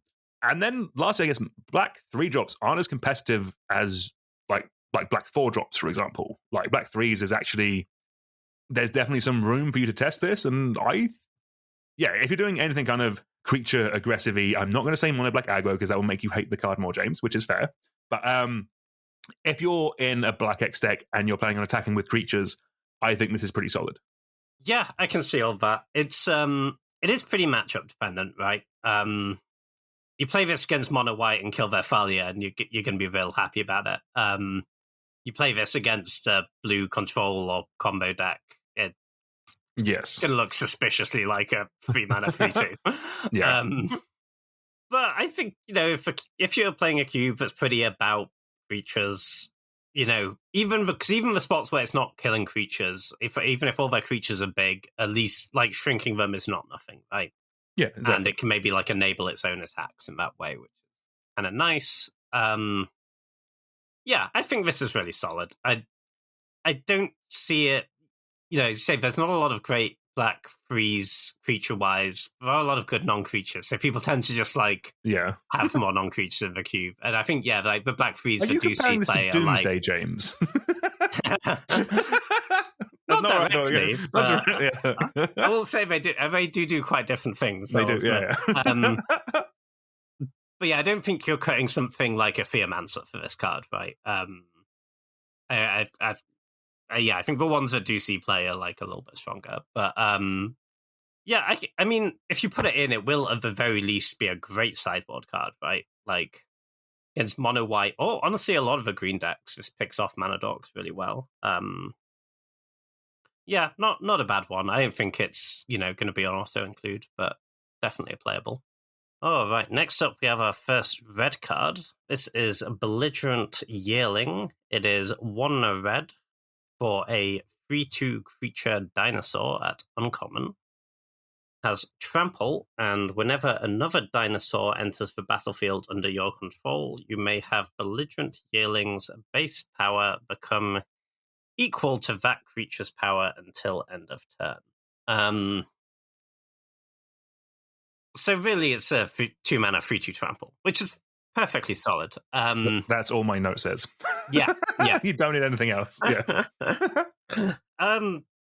Those are good stats. It also plays really well with combat tricks. If you have a Gruul deck that leans into tricks a little bit more, this could be kind of nice. Outside of that, Red has got enough good 2-drops recently. I think can generally do better than this. There's not a lot wrong with the card, but it's not the most exciting. And you can put it in, it will be the begrudgingly playable 2-drop. Oh, I think in rarity unrestricted cubes, yeah. Sure, but Peasant Cube, this is probably one of the best 2-drops there. I'm looking through my 2-drops, and yeah, there's been a bunch in the last year, 18 months, but they're all rares. So at uncommon, I think this is a slam dunk in Peasant going forward. That is an excellent point, yes. All right, let's move on to another red aggressive creature. This one is a common.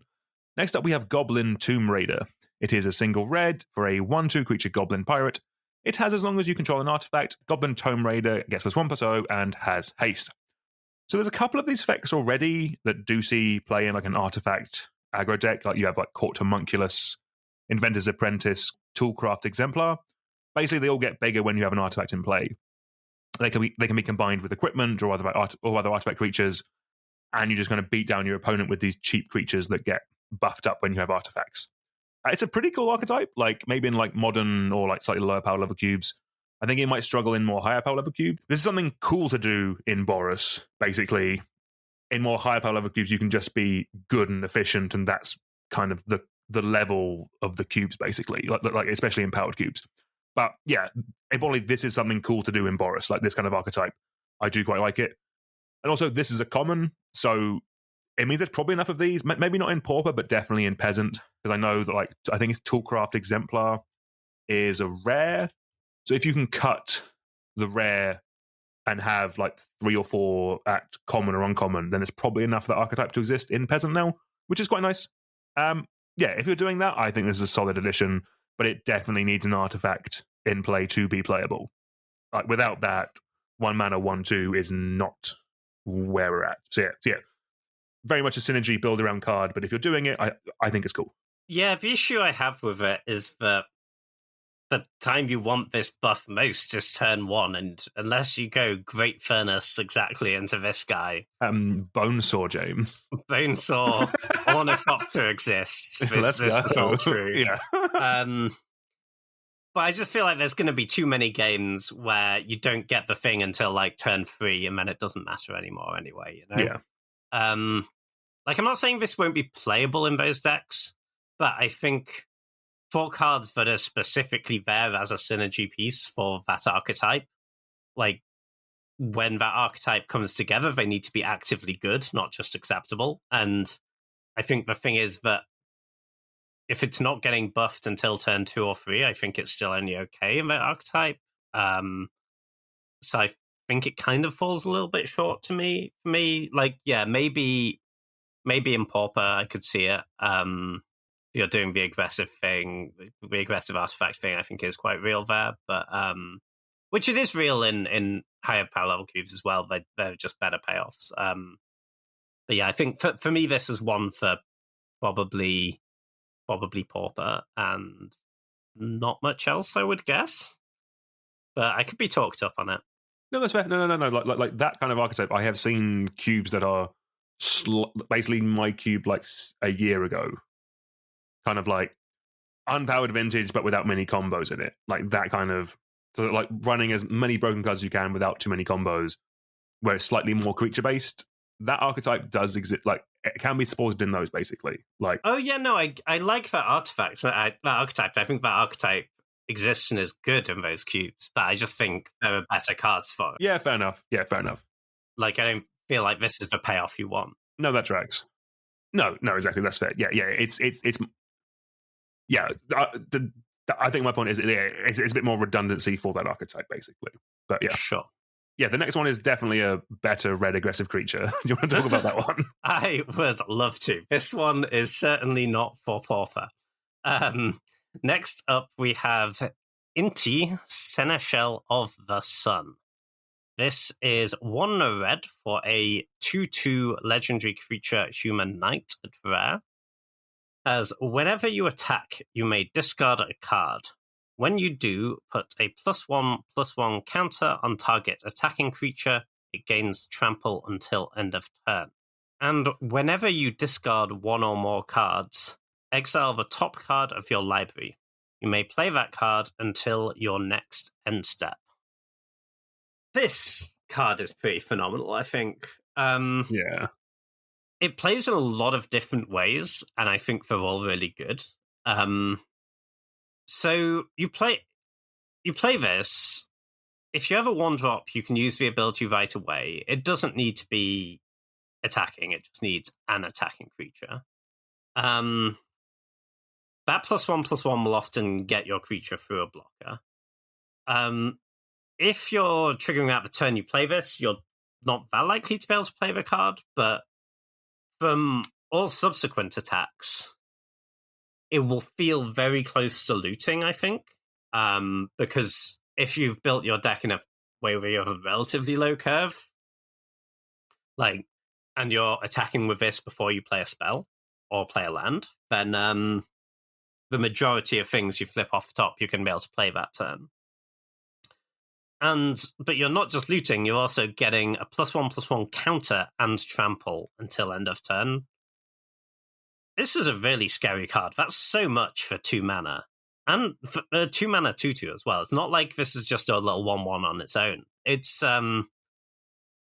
this, I think, is joining the pantheon of scary red creatures printed in the 2020s, you know? Yeah. This is just doing a hell of a lot at basically every point of the game. Because the thing is, if you draw this late, it's still going to be good, right? You can start ditching excess lands and digging for action. And yeah, when you have more mana, you're basically a lock to guarantee it to be able to cast anything you flip off the top.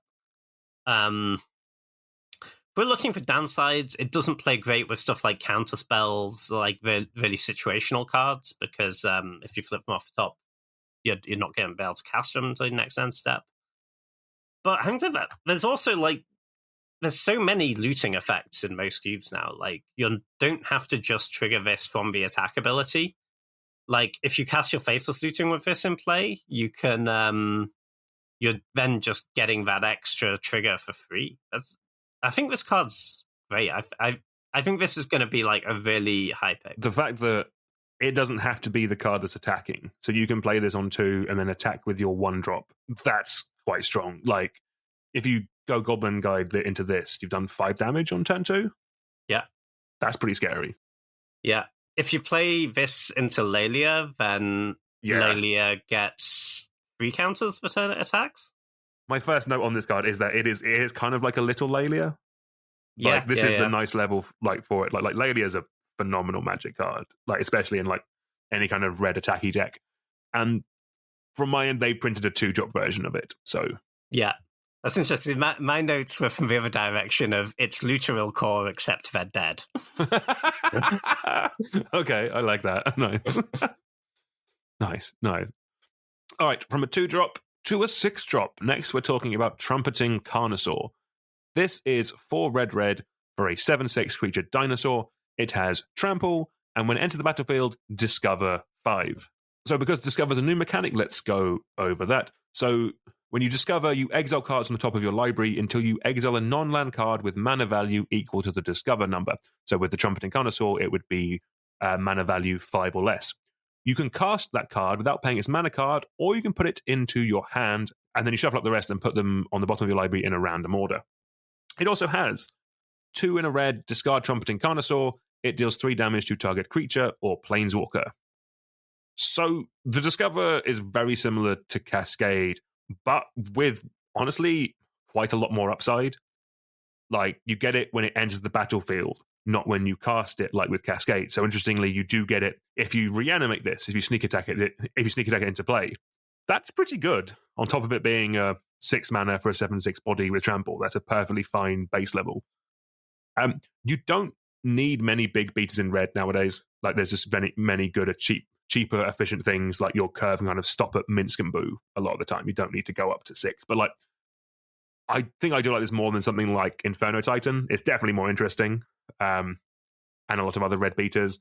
It also puts itself into the graveyard, which can be useful as a reanimator ploy if you are going red-black with your reanimator deck.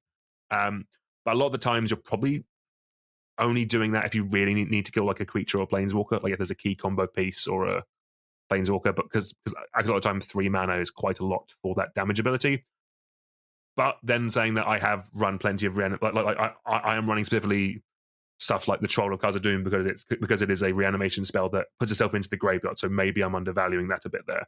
But yeah, just in terms of big dumb red hitters go, this could be one of I really like this card. I think this card's very cool.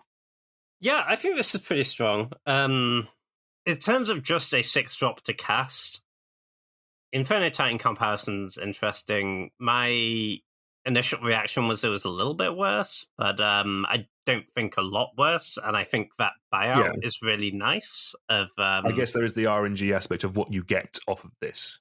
Exactly. It's going to be great when you hit a 4-drop, but sometimes you hit your land wilds and you're sad, right? But yeah, that 3 mana deal 3 to a creature or planeswalker, you wouldn't put that card in your deck, but it's, you're overplaying by 1 for your lightning strike or whatever. You will, when you need it, you will be glad that you have it. Yeah. And I think, the ability to reanimate this as well is really nice that it puts itself in the graveyard. Obviously it's not, you're not doing it on turn 2 like you're of Troll of Khazad-dûm, but in a decent amount of those red-black reanimator deck well, I say reanimate decks, right? There are a decent amount of red-black mid-range decks that will just have an animate dead or a reanimate. They're just good cards, right? They hit either player's graveyard. They're just really mana-efficient ways to put creatures into play when they die or get discarded or whatever. And this really powers that up quite a lot. It lets you, if you put this into play on turn 4, it's going to be the biggest thing by a lot, and you're still going to get that Discover 5, which is great. Yeah, I think this adds up to a pretty good card. It's you've thrown me off by saying it was better than Inferno Titan. I'm unwilling to get on board with that, I think, quite yet. But I think it's very good. I think cutting Inferno Titan for this is interesting to try it out, and I wouldn't be opposed to it. Yeah, fair. Yeah. Again, new toy. We don't know where it lands yet until we've got this. None of us at this point will have played with Discover 5 yet, or with Discover. It's a new mechanic, so yeah, I can kind of see how that plays out. But moving on to green, James, do you want to take us away with our first green card of the day? Yeah, for sure. So first up in green, we have C-Note Scout. This is a single green mana for a 1/1 creature Merfolk Scout. And when C-Note Scout enters the battlefield, it explores. So to remind you, that's reveal the top card for your library if it's land into hand. Otherwise, put a +1/+1 counter on the Scout, and you can put it in graveyard or back on top. Listen, this is not a bad 1-drop just on rate. You could argue better than an Isamaru, right? The one just a straight 1 mana 2/2.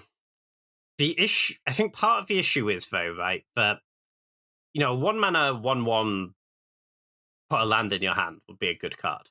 1 mana 2/2, good card, but kind of different decks want them. Yeah, very much. And the fact that you don't know which one it is when you put it in your deck is a little bit awkward. And on top of that, green generally is not a color that really wants like a 1 mana beater.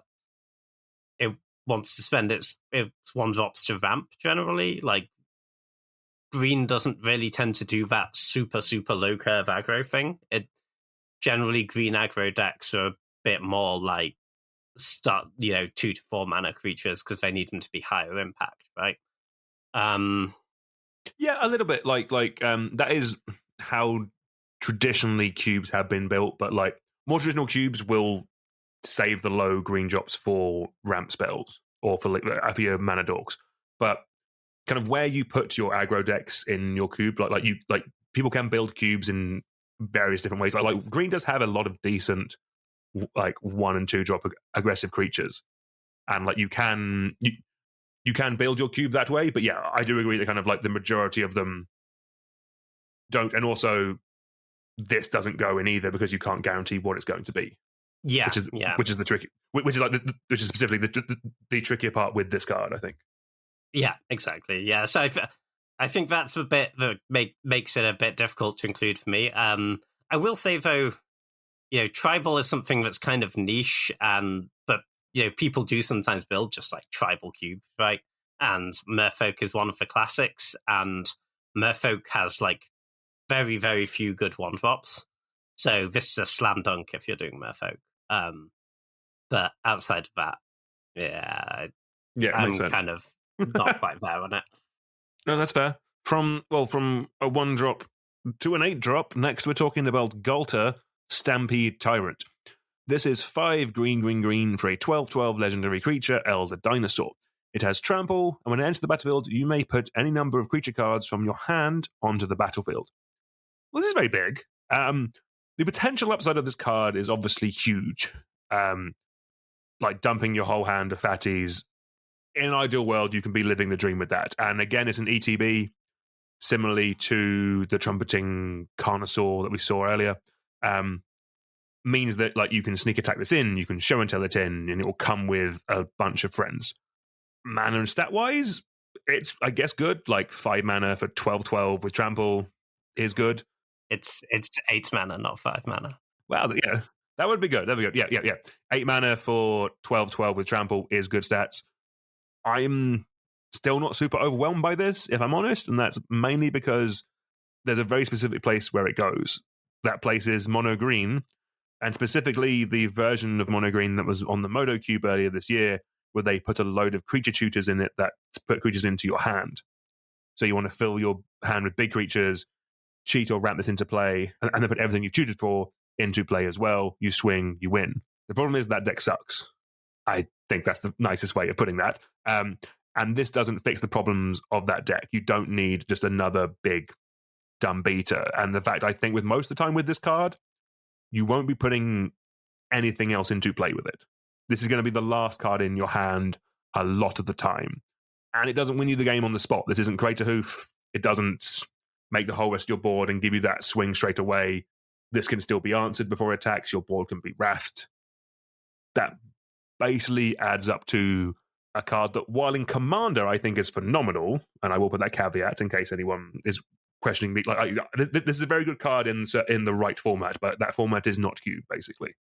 Yeah, that was exactly the point I was going to make. Your 8-drop is generally going to be the last thing you cast.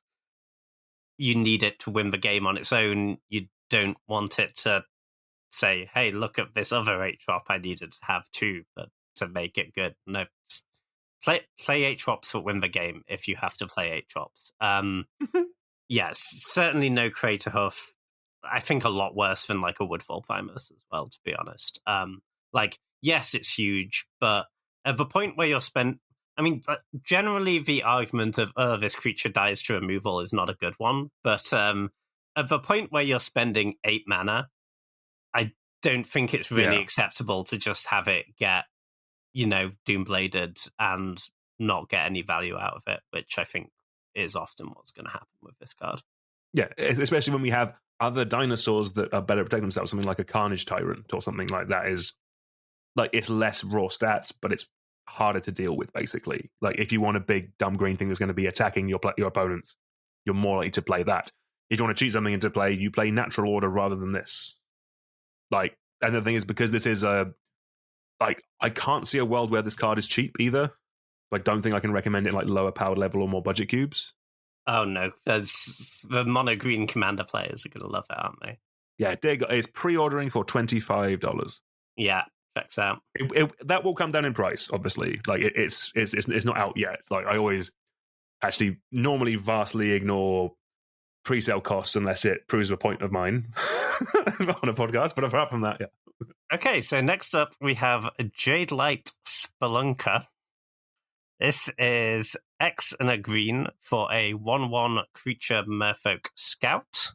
And when it enters the battlefield, it explores X times. So for 2 mana, you get a 1/1 that explores once and scales up from there. So for 6 mana, it explores 5 times. So listen, X threats like this play pretty well, right? Because they're theoretically acceptable on every point of the curve, is the upside. I think this one's just a little bit too inefficient everywhere, though. We weren't happy about the 1 mana 1/1 that explores once. So obviously we're not happy about paying 2 mana for this. And then, then you say, okay, well, we cast it for like 5 or 6 mana then. Which, sure, but equally really good green 5 and 6 drops, And exploring X times is nice because it, when you get into large numbers, because what you're probably going to do is you'll draw maybe a land or 2, but then when you hit a good draw for next turn, you can stop, right? You can just keep putting that card on top. So you are guaranteeing yourself a good play next turn, probably, when you cast this. But having said that, equally, if you see the good card on the first explore, it's a bit tricky because if you keep that on top for all of them, and you're not drawing into any lands, right? So you might kind of be forced to put that into a graveyard. But even then, you've kind of still just paid like a 6 mana 5/5, and I kind of don't think it's good enough. I'm a little higher on this card, but that's kind of because I actually quite liked Jade Light Ranger, which was the 3 mana version, and it explores twice. So for 3 mana, Jade Light Ranger is slightly more efficient than this, I think. you end up with more power tappers. But like, so the way this plays out a lot of the times is that it can be your Gruul beater, or it is quite good at putting stuff into the graveyard.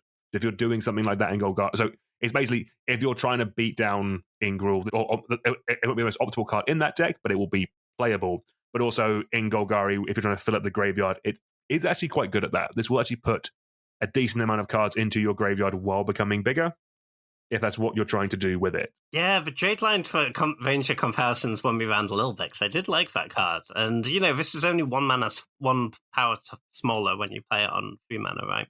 So I do think it's better than Jade Light Ranger. But equally, it's not like we're putting Jade Light Ranger in a bunch of you. Like, I think it's a fine card, but... Yeah, that's one that's coming in and out along with Golgari Grave Troll, if I'm honest with you. But Sure. Yeah. Not going to lie, I didn't notice when it was in. Wow. Yeah, I played it and did not win with it. But yeah. One thing with Jade Light Ranger is that it is double green. It's 1 double green to cast, and the decks I was putting it in were kind of Jundy, so the mana requirements on this are a bit easier, but whether that makes this playable, we're not sure. Or I'm not sure over that, but yeah, we'll definitely see. But moving on now to another green creature. Next we have Sentinel of the Nameless City. This is 2 and a green for a 3/4 Merfolk Warrior Scout with Vigilance, and whenever it enters the battlefield or attacks, create a map token. So this is just a very good body that spits out artifact tokens. Those tokens can grow this creature or another creature, which is nice. And you get it on ETB and when it attacks. So this could, when this attacks on turn 4, this could be a 5/6, which is pretty big. In terms of specifically like the synergy with the artifact tokens, it's not something at the moment that Green super cares about. There was that kind of like junk archetype in Modern Horizons 2 with like Ionis, I think it is, and Chatterfang, or Lonis, yeah. and Chatterfang. That's it. Yeah. It's kind of, it cared about like tokens in general, like Lonis and Chatterfang. That hasn't really transitioned over to Cube yet, but as just more cards seem to be coming with like artifacts tacked onto them, eventually we'll get to a point where like there will be rewards for it in green as well as the other colors.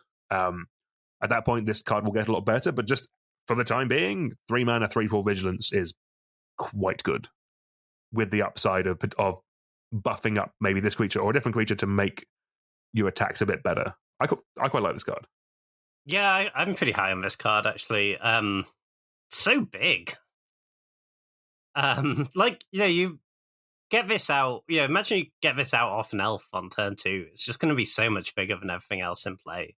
And it's going to be really easy to snowball that value, right? And even if you don't have the mana to crack the map straight away, that's still just going to be sitting there, and they're going to be good later in the game, just to like filter out lands from the top of your decks and throw your creatures. Yeah, I'm pretty high on this. I'm kind of imagining this in like maybe a green-red or green-black, like fairly aggressive deck. Not going up to the massive stuff, but like play a dog, play a 3 on turn 2 and a 4 on turn 3 sort of deck. And this seems like a really good 3 to do that with. And it's only 1 green, which is brilliant. No, that's actually, do you like this more than Jade Light Ranger? Yes. Yeah, not close. What about in a, like, even in like a self-millie type of deck, this will still give you 2 abilities to explore by the time it attacks. That's quite good. Yeah. Like, that's one of the issues I've had with the Golgari deck that we've spoken about throughout this episode, is I've had to play a lot of bad cards. This is a good card that could go in that. That's kind of how I feel I've kind of fixed Gruul recently, is just play good cards. It does help. Yeah. Interesting. All right, do you want to take it away with our first multicolored card, James? Next up, we have Amalia Benavides Aguirre. Apologies to a vast amount of the world with that pronunciation. I've been to Spain this year. That was beautiful, James. Why, thank you. So Amalia is a white and a black for a 2/2 legendary creature vampire scout. It has ward, pay 3 life, and whenever you gain life, Amalia Benavide explores. then destroy all other creatures if its power is exactly 20. I think we can agree that destroying all the other creatures if its power is exactly 20 doesn't matter.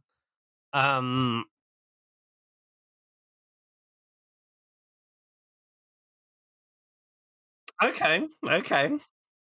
Oh, no, yeah, okay, I can kind of see it. But the good things this card does do.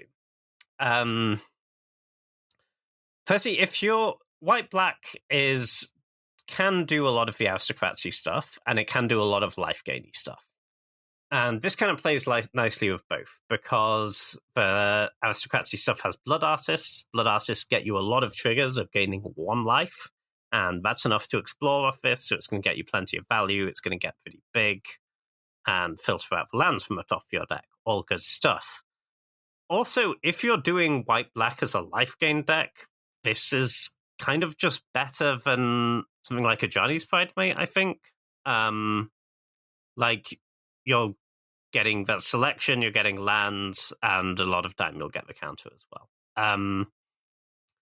And, Johnny's Pridemate is kind of like the classic payoff for a life gain deck, right? So this certainly seems like an auto-include if you're doing black-white life gain. On top of that, there is kind of a bit of combo potential here. With a card, I assume from somewhere in the original Ixalan block, called Wildgrowth Walker. Standard players of that era will remember this card. It says 1 green for a 1/3, and whenever you explore Wildgrowth Walker gains you 3 life, and you put, I believe it's 2+1/+1 counters on it. Just 1+1/+1 counter on it. Okay, cool. But it actually doesn't matter, because we're going to get Infinite Explores if we combine these 2 cards, because when we gain the first life, so we need an initial life gain trigger or an explore trigger, but then the life gain will trigger Amalia. Amalia will explore. That will trigger Wildgrowth Walker, but will gain as life. We'll explore again. We'll keep going. And then this is the spot where potentially the 20 power can start mattering, because we will eventually get up to 20.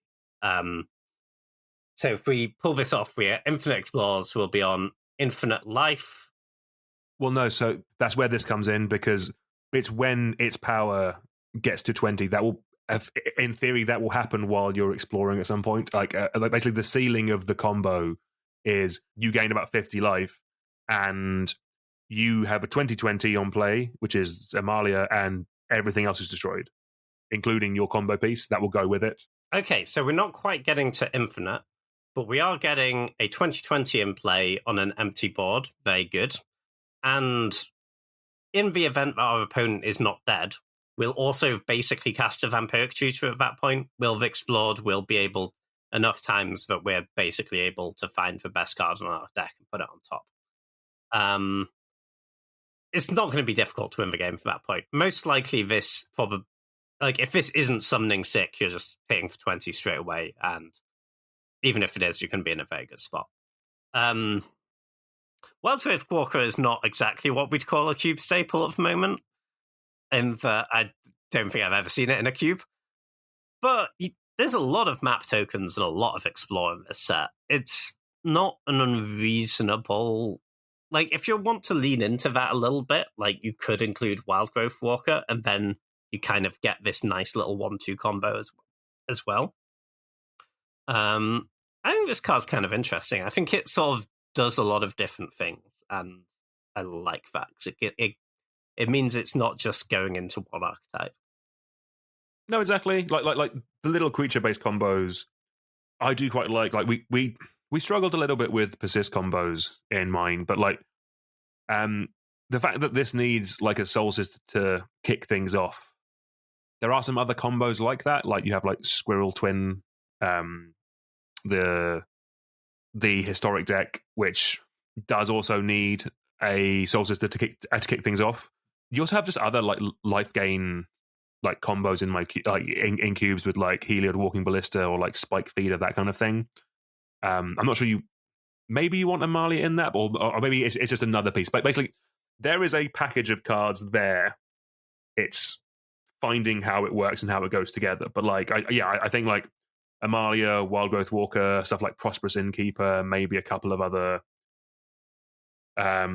Soul Sister type cards that gain your life when a creature comes into play. Maybe the Heliod and and the Scurry Oak, and then there's a bigger version of Scurry Oak. Maybe these kind of cards can make a package eventually of like creature combos in the same way that kind of Persist has sort of kind of got into some cubes recently. There could be something there, and like basically that's, I think, that is when Amalia becomes actually really interesting to me, if it's a piece in that puzzle. But the base level, it is just an Ajani's Pride, mate. I do agree with that. That's kind of a separate thing. Like if you're doing life gain, then probably just throw this in. It'll be good. It's also a signpost to it being in white-black. And if you get to do, and if you're doing it fairly, that's actually quite cool. If you can get to the 20 power, destroy the whole board thing, that's very cool if you're doing a life gain thing with that. Yeah, for sure. It is worth noting with this combo, though, that you do need to another thing to kick it off. You need to in life or explore initially to get the ball rolling. But certainly a powerful interaction. Yeah, and I would assume the life gain is probably the easier thing to trigger. In general, yeah. Yeah, makes sense. From one build-around card to another. Damn, our segues are good today. Next, we have the Ancient One. It is a blue and a black for an 8/8 legendary creature, Spirit God.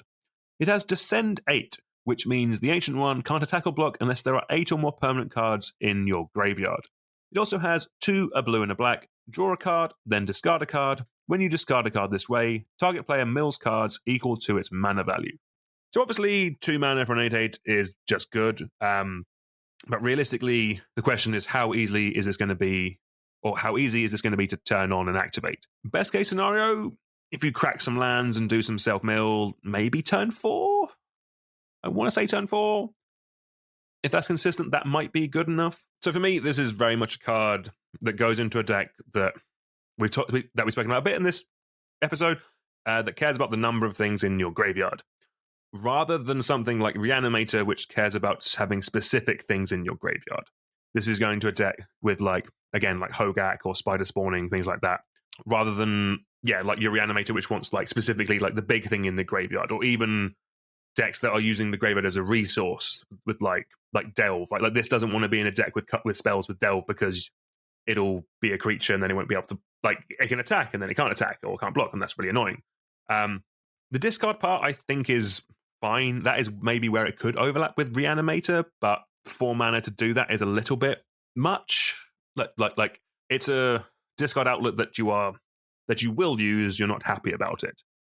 It's definitely something I want to test, but I'm not sure what the shell of this looks like, or unless it is just like go ham with your Stitcher Supplier and your self mill. Is that where this is? Like, I've heard of some like combo stuff with like fight rigging, I think, in like standard maybe. Like what's your thoughts on this card, James? Where do you see it, if you see it at all?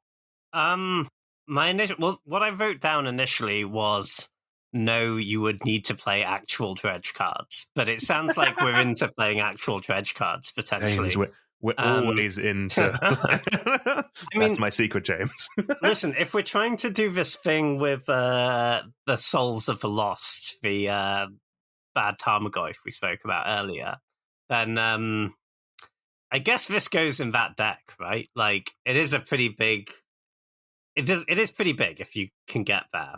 But, oh man, it's just 8's a lot. 8 is a lot. And it's an 8 permanents, not just 8 cards, 8 permanents, which is probably going to be like 11, 12 cards. Yeah, like it's not like Threshold, which was just 7 cards, isn't it? Exactly. And Threshold was like not trivial to turn on in Cube. And then, the looting is just way too expensive, I think. Like, I mean, not that like it won't come up, but like that's not a reason to play the card.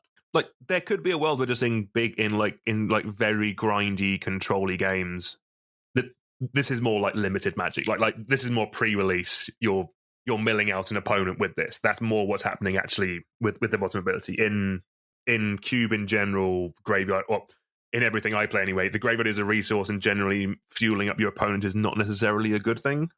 Like, unless you are fully milling them out. like unless you are winning that turn by doing it. Filling up a graveyard is generally a resource for your opponent nowadays, with like delirium and all this kind of stuff. Yeah, I don't think that's a reasonable reason to play this card. I think you'd have to be like turboing to 8 permanents really, really quickly and trying to use this as a beta. It sounds like way too many hoops jump through to me for a creature. But again, no keywords. You can just trump block it, and it it doesn't have any resilience to removal. So for me, it's kind of just not worth the setup. Yeah, no, exactly. And it's also worth mentioning that just like, even me, someone who loves graveyard decks, I still run Scavenging Ooze and like Lion Sash and Endurance, and there are cards that should be running Cube to keep graveyards in check, which will just make this. I could actually imagine just this being so infuriated with having this card in play, and just I get to 8, I go to combat, my opponent Scavenging oozes something out of my graveyard. Yeah. It's like, oh, now it can't attack, and oh, now Scavenging Ooze is bigger than this. Fine, attack. It's like wonderful. Yeah. I'm not expecting to lose to this card anytime soon. I'll say that. Fair. Except for maybe in pre-release. Okay, let's go. Yeah, we have that. Yeah. Next weekend, let's go. Yeah. Or yesterday at release, at time of release, the time you're hearing this, it was yesterday. You'll hear about it on the next episode. We sure will. Okay, next up we have a card which I anticipate losing to a lot. This is Anim Pakal, Thousandth Moon. This is 1, a red and a white for a 1/2 legendary creature human soldier. Whenever you attack with one or more non-gnome creatures, put a +1/+1 counter on Anim Pakal, then create X 1/1 colorless gnome artifact creature tokens that are tapped and attacking, where X is the number of +1/+1 counters on Anim Pakal. This is like one of the stronger Rabble Master type variants, I think. Yeah, this is a beating. This gets out of control really, really quickly. So say you play like a 2-drop and your 2-drop has an attack, and then you play this. So you're swinging with your 2-drop, you're getting a token right away, you're getting a counter on this right away. Then the very next turn, this is going to attack as a 3/4, so it's going to be pretty hard to block profitably, and you're getting 2 more tokens. So that's like just the first turn, you've got 3 tokens and a 3/4, and it gets scarier from there. You're getting 3 tokens, 4 tokens, 5 tokens, and it's the fact that this doesn't have to attack as well. Like in the scenario where your opponent has assembled enough blockers for this to not have a good attack, well, your evasive creature can still attack. You can still get this trigger. You're going to be building up more counters. You'll be generating more tokens. Sure, they can probably eat some of those tokens in combat, but by the time this is creating 4 tokens, they probably don't have enough creatures to block all of them. So it's going to be really hard to not have this generate a decent amount of value if it sticks around, I think. I like obviously the disadvantage versus the other Rabbleman variants, so Rabble Master, Krenko, and Where Battlements, etc., is that this is 2 colors. But I think you are getting paid for that. Like this does snowball a lot quicker than some of those other cards. No, exactly. And like there's other parts of this card that are just upside. Like the fact that they're artifact creatures is not nothing. Like that could be very important. Like we've seen like some modular stuff in Boros. This does stuff with counters. You can sack your tokens to an Arcbound Ravager, stuff like that. That is all very strong. And then also just even more fairly than that, just like the default strategy for Boros in a lot of cubes is just tokens. Like with your Rabble Masters, with your Adelines. Like, what's the 5 mana one that's run in the Vintage Cube? That's like a big Rabble Master. Oh, Afari? That's it. Yeah. Like that. This could just be something that like Boros does. Just turns things sideways and makes a load of tokens. Yeah, you have a card like Intangible Virtue, which maybe you can make work in your Boros section. Like if you're making tokens with this, with Rebel Master, with Adeline, and there's a whole host of other cards that do it as well, that's a pretty solid like Boros section. It's aggressive. It's rewarding you for being in 2 colors because you're getting the best. You're getting cards that work from both colors, and maybe that's the way Boros can go to be cool. Like, I'm always looking for ways to make Boros interesting. It's also a human. We've been bad. Yeah, I know. Yeah, cool card. It's gonna kill a lot of players. All right, I'm assuming this is the one that you said was going to be difficult to pronounce, but we'll give it a go. I wish you luck. We have Bartolome del Presidio. Del Presidio. Flawless. Yeah. Do not cut any of it. No, it's all staying it. It is a white and a black for a 2/1 legendary creature, Vampire Knight. It is an uncommon, interesting, which is quite nice. It has sacrifice another creature or artifact, put a +1 on counter on Bartolome del Presidio. So, 3 sacrifice outlets are normally... Actually, no, they are just very good. They're a cornerstone of all like aristocrat decks. The fact that this is free and has the bonus of also being a sacrifice outlet for artifacts, which is not something you normally see, I think is very nice. I think that means that this is going to be a good card, and basically if you're doing anything sacrifice related in Orzhov, be it creatures more traditionally, or be it like artifacts, you should consider running this card. There's plenty of spells that reward you for sacrificing artifacts. Try this card. I think it's just going to be good. Like, I think this is probably better than Cartel Aristocrat, which was the other free sacrifice outlet that those decks could run before. That one was a 2/2 for a free sacrifice outlet, but it just gained protection from a color. This gets bigger. So while that will get through for damage, initially this will just get bigger and bigger and snowball and just kill your opponent. I think it's quite good. Yeah, I agree with all that. We've seen people play things like Nantuko Husk just to have a free sack outlet, right? Which is more mana than this and just gets a temporary bump. This is certainly a stronger card than that. Obviously, the downside is, if you're in a red-black aristocrats deck and you see this as the free sack outlet, then you're a bit sad about it. But I think it does pay you off enough of the extra color, but this one's probably worth it. Yeah, so next up, we are moving into Golgari with Compy Swarm, is how I'm going to say that. This is 1, a black and a green for a 2/2 creature dinosaur rare. As at the beginning of your end step, if a creature died this turn, create a tapped token that's a copy of Compy Swarm. There's obviously a bit of setup here, but this is kind of an interesting card, I think. It has potential to snowball pretty hard, because it's, if you can trigger this a couple of turns, then, you trigger this once, you have 2 of them. If you trigger them again, then you have 4. Exponential growth is powerful. Anyone who's been on the wrong side of a Scoot Swarm knows this. Yeah. But it does require a lot of setup, right? Because it is not giving you great fodder to sacrifice. Once you're up to a large number of these, then you can start sacrificing like 1 to trigger all the rest, right? But you'd need some fodder to start off sacrificing, right? And it doesn't give you a sack outlet. And your opponent's presumably reading your cards and playing appropriately, and so isn't just going to randomly trade with your creatures if they can avoid it when you have this in play.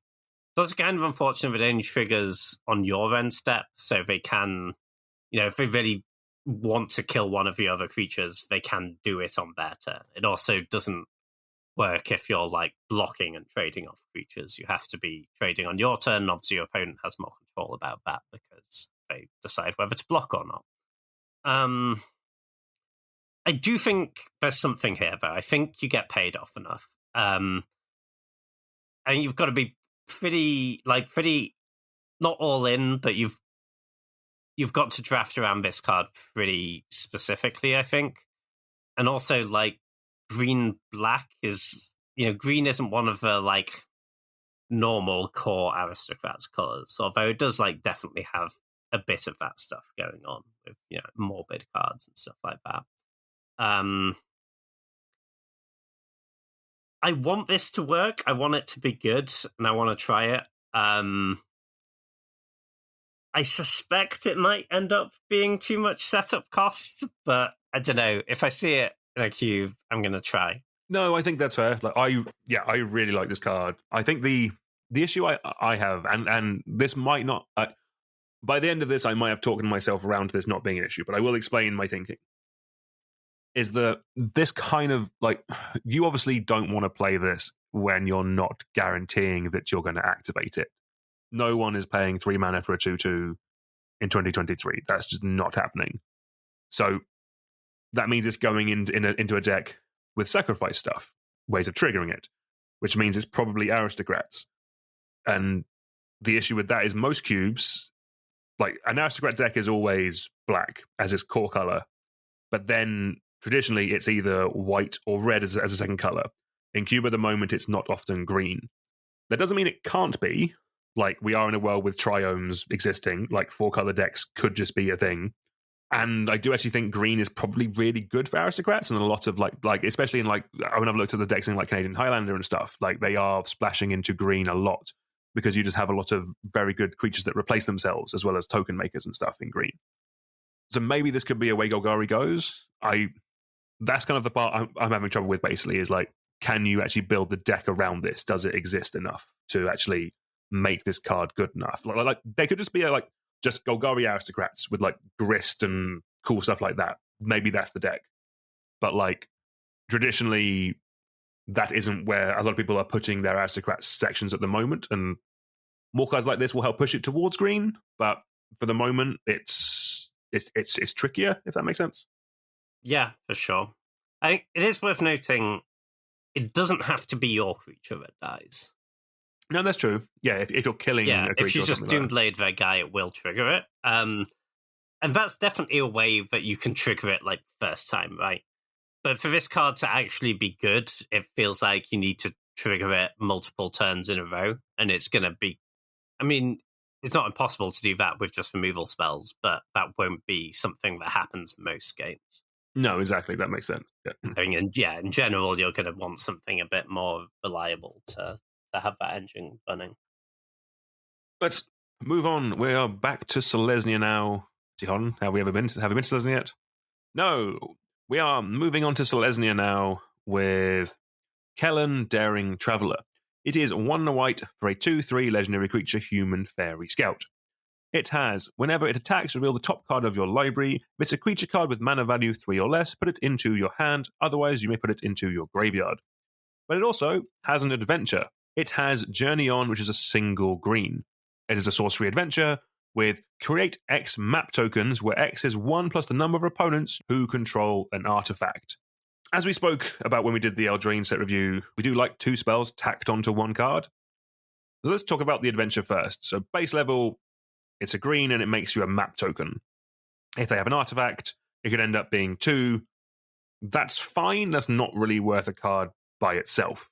The 2 mana, 2/3 creature that when it attacks can draw us a card. We do like, however, that is pretty solid. And then also with the explore from the map, you can use it to set up the top of your library, so you're more likely to get the extra bit of card advantage. You're more likely to consistently get the card on top that you can then draw with Kellan. That's quite nice. But I do also think that you don't actually need to necessarily be a Selesnya deck to get advantage from this. Like, it's a single green that's very splashable. You can cast off a Triome, a Talisman, or a Treasure. You don't need to be a full-blown Selesnya deck. But I think the creature part is probably fine enough by itself as just a early creature that gives you some repeatable card advantage. Because if you're in a white aggro deck, a lot of your creatures are going to be mana value 3 or less. Like, if this draws you a card over the course of a game, then you're probably happy with it. Would you agree, James? Yeah, 100%. I think you can view this as a white 2-drop, but occasionally has a bit of upside if you have some green mana in your deck. in the sort of rankings of white 2-drops available, this is obviously not. This isn't like tier 1. You know, it's not up there with the Stoneforge Mystics and the like. But you need quite a few 2-drops in white to support white aggressive decks, and this is a fine one. You know, if you're running something like, I don't know, Seasoned Hallowblade in the sort of slightly less powerful white 2-drop slot that you need a couple of, I think this is like a comparable power level to that, and you could certainly try this one. And hey, occasionally you're in Selesnya and you get a bit of upside because, you know, if you find a spot to cast Journey on, it doesn't really cost you. Then, yeah, getting those. I mean, we have one opponent, so we will get 1 or 2 map tokens, and that can be relevant later in the game. Yeah, no, cool, makes sense. All right. Next up, we have Molten Collapse. This is a black and a red for a sorcery. You choose one, but if you descended this turn, you may choose both instead. I don't think we have seen descended yet, so I'll read that. You have descended if a permanent card was put into your graveyard from anywhere this turn. So that's not a difficult thing to do. A fetch land will get you descended. You can cycle a card if one of your creatures died. Any of those things will give you descended for your turn. So what are the 2 modes? The first mode is destroy target creature or planeswalker. That's already great. Black and a red, destroy target creature or planeswalker. That's Dreadbore. That's a very powerful, very efficient, very flexible card. We love it. And the second mode is destroy target non-creature, non-land permanent with mana value 1 or less. Obviously, we are using the first mode way more than the second one here. But when the second one you sometimes get for free, that's a really good upside. You know, you can pick off. I think, see, this is like a little better in powered cubes in some ways because you can snipe Moxen and Solvings and whatnot with that second mode, and that's great. But even in cubes without that, people will have like blood or maps or treasure, stuff like that lying around. Maybe you have some cheap enchantments or artifacts. This card's great. Like, Dreadball was already great, and this is strictly better. And it's kind of pretty meaningfully better, honestly. It's not that hard to trigger Descended, and I think like maybe 70% of the time you cast this, it will just be as a Dreadball, but the other 30% is going to feel really good when you get 2 things. So I agree with everything you said. I don't like this for Cube personally. And it's not that this isn't a strong card. It's more like what you're doing with your guild slots, if that makes sense. Sure. It's more like I generally try to steer clear of just running good generic cards in my guild slots that are effects that you can find in the individual colors. So my argument is kind of, and everyone builds their cube differently, and this is kind of just the how I tend to go with it. It's kind of, this doesn't necessarily reward you for being in Rakdos in the same way that kind of like a synergistic archetype card would necessarily. Like, this is a card that kind of like someone would like happily splash for, if that makes sense. Like anyone who can cast this is taking it up, rather than anyone who is in a deck can take it up or can pick it up. That doesn't mean this card isn't strong and shouldn't see play. Like, I could see this card making I think in power because what you mentioned about the ability for it to nerf like cheap artifacts and Moxen and stuff. I think that's very strong, and that is probably a reason why it will see play in more higher power level cubes. But in more kind of like synergy based cubes, like you can run these cards like it's the trap that like Golgari always falls into. Like, you always run like Abrupt Decay or like Pernicious Deed or like Assassin's Trophy. You always see these cards, but it's like black can kill things, like green less so, but kind of like the Golgari deck wasn't struggling to answer things.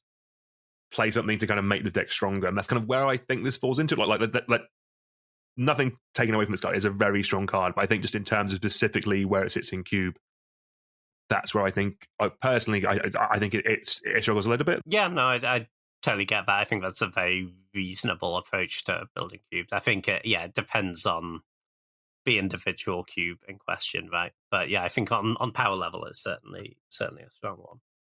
Yeah, no, definitely. All right. So moving on, next we have Permission Denied. This is a white and a blue. For an instant, counter target non-creature spell. Your opponent can't cast non-creature spells this turn. So I do know in everything I just said about the previous card and not running generically good cards in your guild sections, there is a little bit of an argument for this one. Like we'll get on to why you shouldn't run it in a minute, but just in cubes, like Azorius can often be the control color. So if control is the archetype, then you have a bit more flexibility of just running just like good, efficient control cards. And that's kind of where counter spells fall into. The question of is this card good or not is a separate one. Because I think this card is kind of good at protecting a combo because it can counter a counter spell and they can't interact with you the rest of that turn. That's quite nice. But apart from that, I'm not sure where I want this card, which probably means it's a sideboard card. It doesn't stop creatures, which is a kind of a big deal because like you have your pitch elementals, all this kind of stuff. The flip side is cool seeing Samuel L. Jackson on a Magic card. We do like that. If you're running it for that reason, I love that. Yeah, I don't think Permission Denied gets in there over just like a lot of regular counter spells or even like something like Dovin's Veto. Yeah, that was the example I was going to read for. I think the upside on Dovin's Veto is significantly better than this one. The thing is, if they have multiple pieces of interaction, then a lot of the time they're going to just use the second piece of interaction in response to this card. Yeah, exactly. Letting it resolve, right?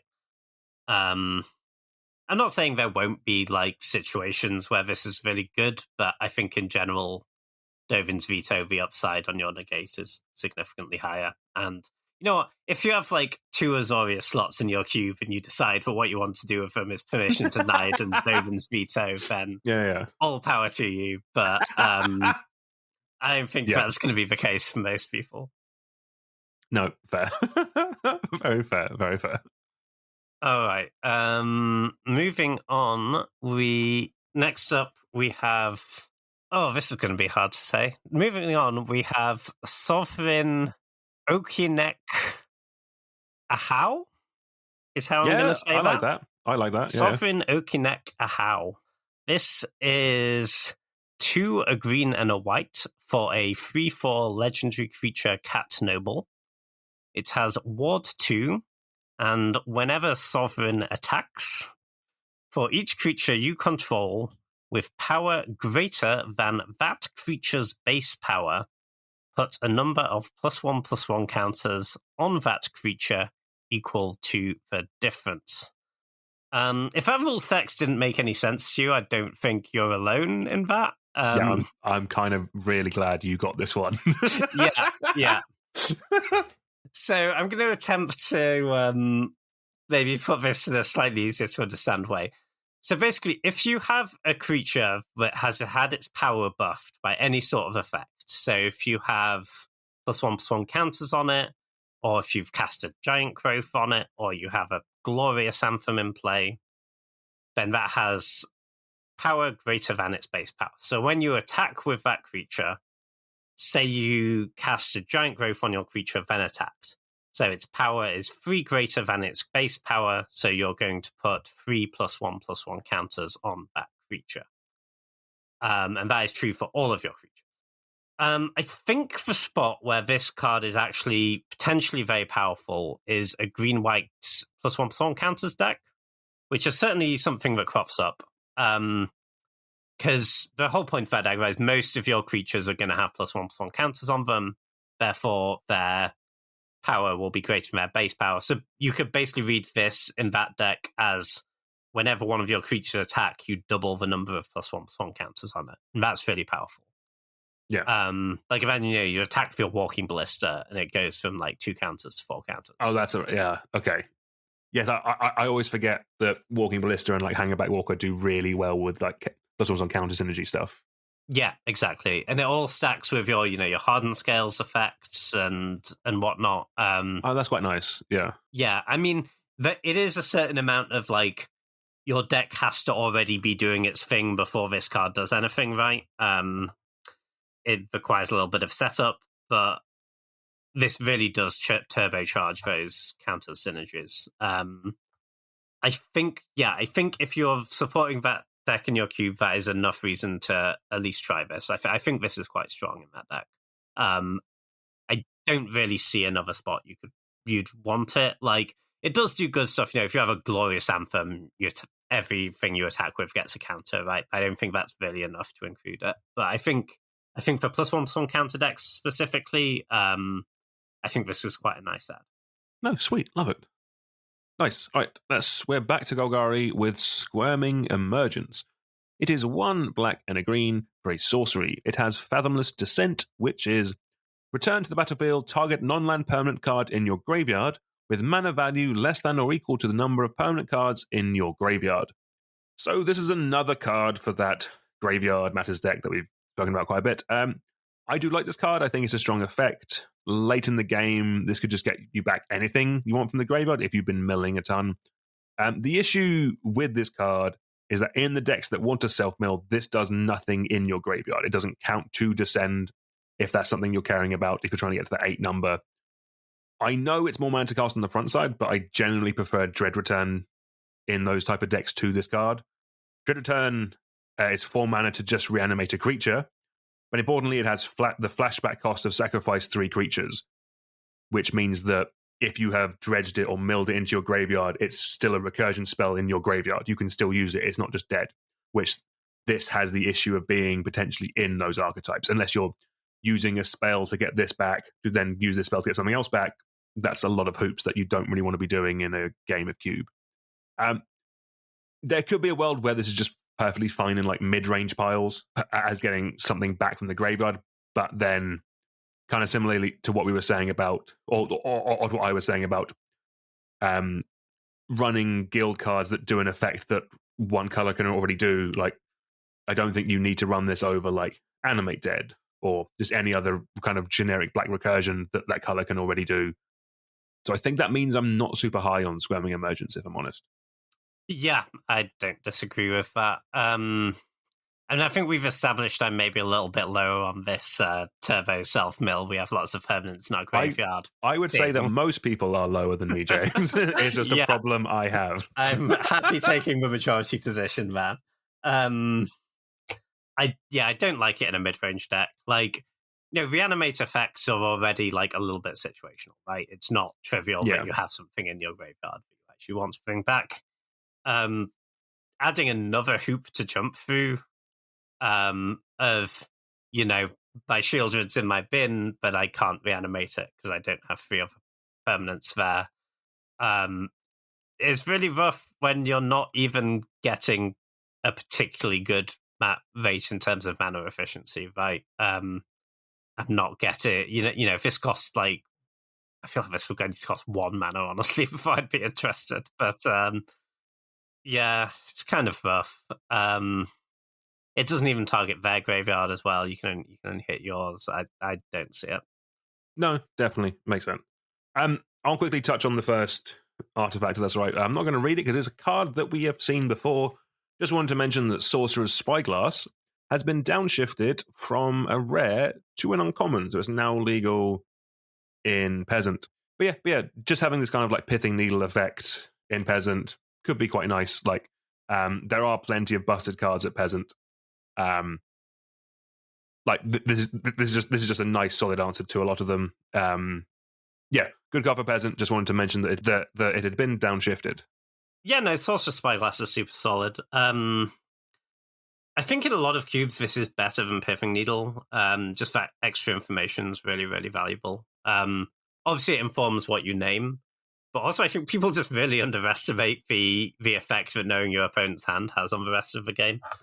I will say that I think a lot of the really good stuff to name with Spyglass in other cubes is often Planeswalkers, which often you don't see a lot of in Peasant Cube. There are uncommon Planeswalkers, but they're not a huge part of those formats.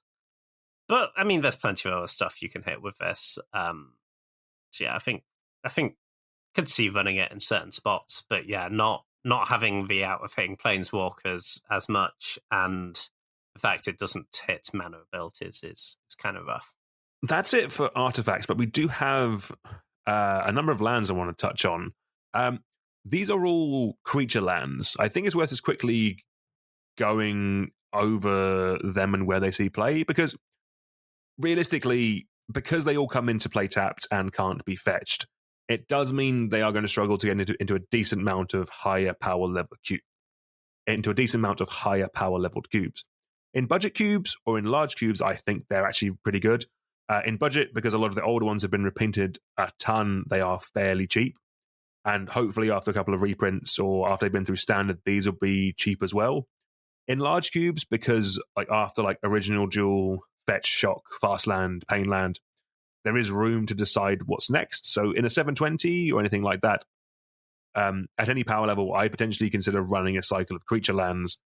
That's kind of the lens we're going to be looking at these through. They're not going to be coming in and just being like, these are lands we are definitely going to be running. We're going to be talking about them. We're going to be discussing the ones that we like. We're probably going to be comparing them to the original versions of these as well, because there's now 2 full cycle of creature lands out there.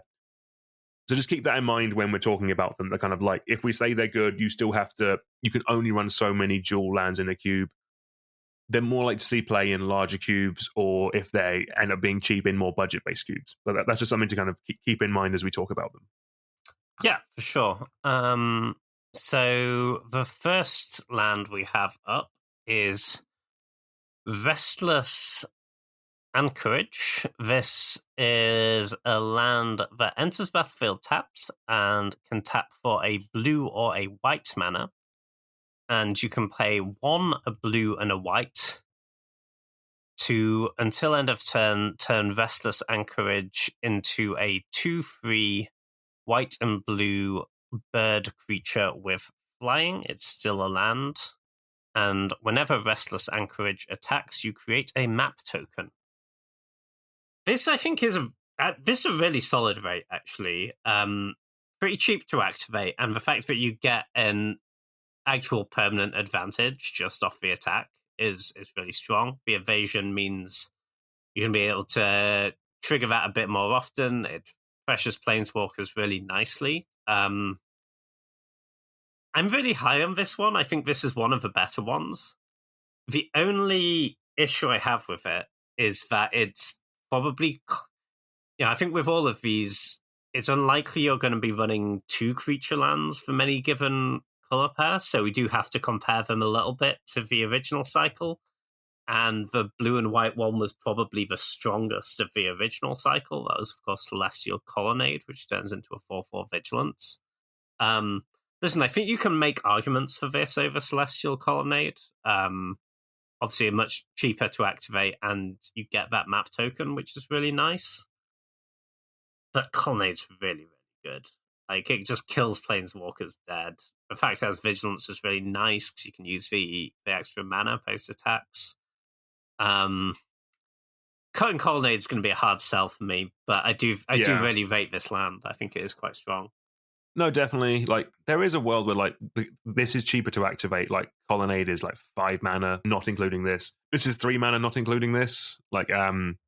If you're more tempo-y in blue-white and you care about the artifact token being made, that's the world where you run this. But otherwise, yeah, completely agree. Celestial Colonnade is probably the best of all of the creature, at least of all the creature lands up until this point. This is only the first one we've gone through in this one, in this set. But from the original cycle of 10 and the previous cycle of 5 from Eldraine, Celestial Colonnade is probably the best one out of all of those. So this is going to have this is going to have a very hard time to get in over that. But let's see if the next one can do it. Next up, we have Restless Prairie. This also enters the battlefield tapped, and it taps for a green and a white. You can pay 2 a green and a white, and Restless Prairie becomes a 3/3 green and white llama creature token until end of turn. It's still a land. When it attacks, other creatures you control get +1/+1 until end of turn. I actually quite like this one. Obviously, it's better in a token deck or a go wide deck, which is something that Selesnya does do fairly often. Even even if it's not a specific go white strategy, green and white will just have a lot of creatures. That's generally what those colors are doing. They're putting things onto the board. So the incidental Lord effect on a land, I think, is actually pretty strong. This is also way better than Stirring Wildwood, which is 3 mana to activate, and it becomes a 3/4 with reach. Like, that's okay. It's turning into a fine on-rate creature, but like this could actually just like buff up your whole board and potentially win you a game. Like, I quite like Restless Prairie. I'm quite high on this one. Yeah, for sure. I mean, I think it has an obvious advantage over Stirring Wildwood in that this one becomes a llama and Stirring Wildwood doesn't. That is very true. Yeah. So pretty big edge there, I'd say. I think this is the first llama in Magic. Feel free to correct me in the comments, but and we're not including changelings, everyone. It's no, specifically. Yeah. Oh yeah, don't be that person. Oh, Mutlicoloured's a llama, guys. No. Yeah, no, I think this is pretty solid. It is a bit awkward, but like obviously it doesn't buff itself, and 3/3s are pretty easy to block. It does a slightly different thing from Stirring Wildwood, right? Stirring Wildwood is a really good creature land to block with. It's a very good creature land to attack with, but generally you want to be using them on attacks anyway. So yeah, I like this card a lot. I think it does some pretty good things for green white. Nice, cool. Cool. So next up we have the blue-black one. This is Restless Reef. Enters battlefield taps for a blue or a black. And for 2 a blue and a black, so 4 mana total. Until end of turn, Restless Reef becomes a 4/4 blue and black shark creature with Death Touch. And when Restless Reef attacks, target player mills 4 cards. Yeah, this is fine. I think the mill, I think more often than not you'll want to target yourself. We spoke earlier about how generally cards in graveyard are a pretty meaningful resource in Cube. Unless you think you have a very legitimate chance of milling them out very quickly, you probably want to target yourself. Most scenarios it's not going to be that impactful. So really we're just talking about 4/4 Death Touch, which is strong. But it's very blockable. It's for this repeated mana investment, you may be hoping for a little bit more. And this is running into another one of the really, probably the second or first best of the original cycle was the blue-black one, Creeping Tar Pit, but just 3 mana becomes a 3/2 unblockable. Unblockable being huge. It like kills planeswalkers dead. It's a really good clock. Yeah, I think this is fine, but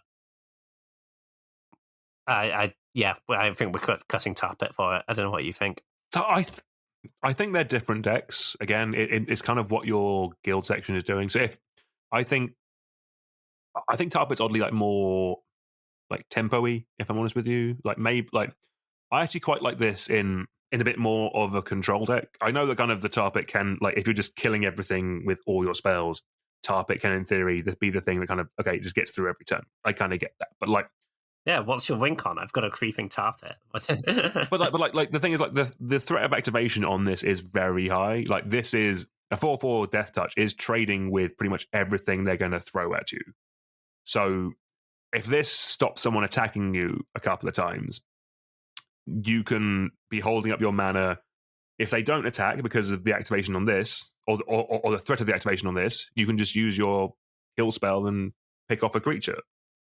You can hold up counter magic. Like, I don't think that's nothing. I think proactively, kind of like the mill is nice, but again, I think just because of the templating of the card, it's more likely that this is going to be defensive because of the Death Touch, if I'm honest. Yeah. I think it's more you tailor what you want to what your guild section is doing. Like if you're doing like tempo-y ninja stuff, then you run Tar Pit. If you're trying to be a bit more control-y, then you run Restless Reef. Is what I think. Yeah, I can see it. My inclination is that Tar Pit is just enough of a stronger card. Like, fair, yeah. Because you generally don't tend to be like, I'm leaving up my land activation mana every turn for a bunch of turns, right? but it is really good at like getting in there once and killing a planeswalker, or when the game. And I mean, they both do the thing of the game goes really long to kill someone. But yeah, I do rate this land. I think it's good.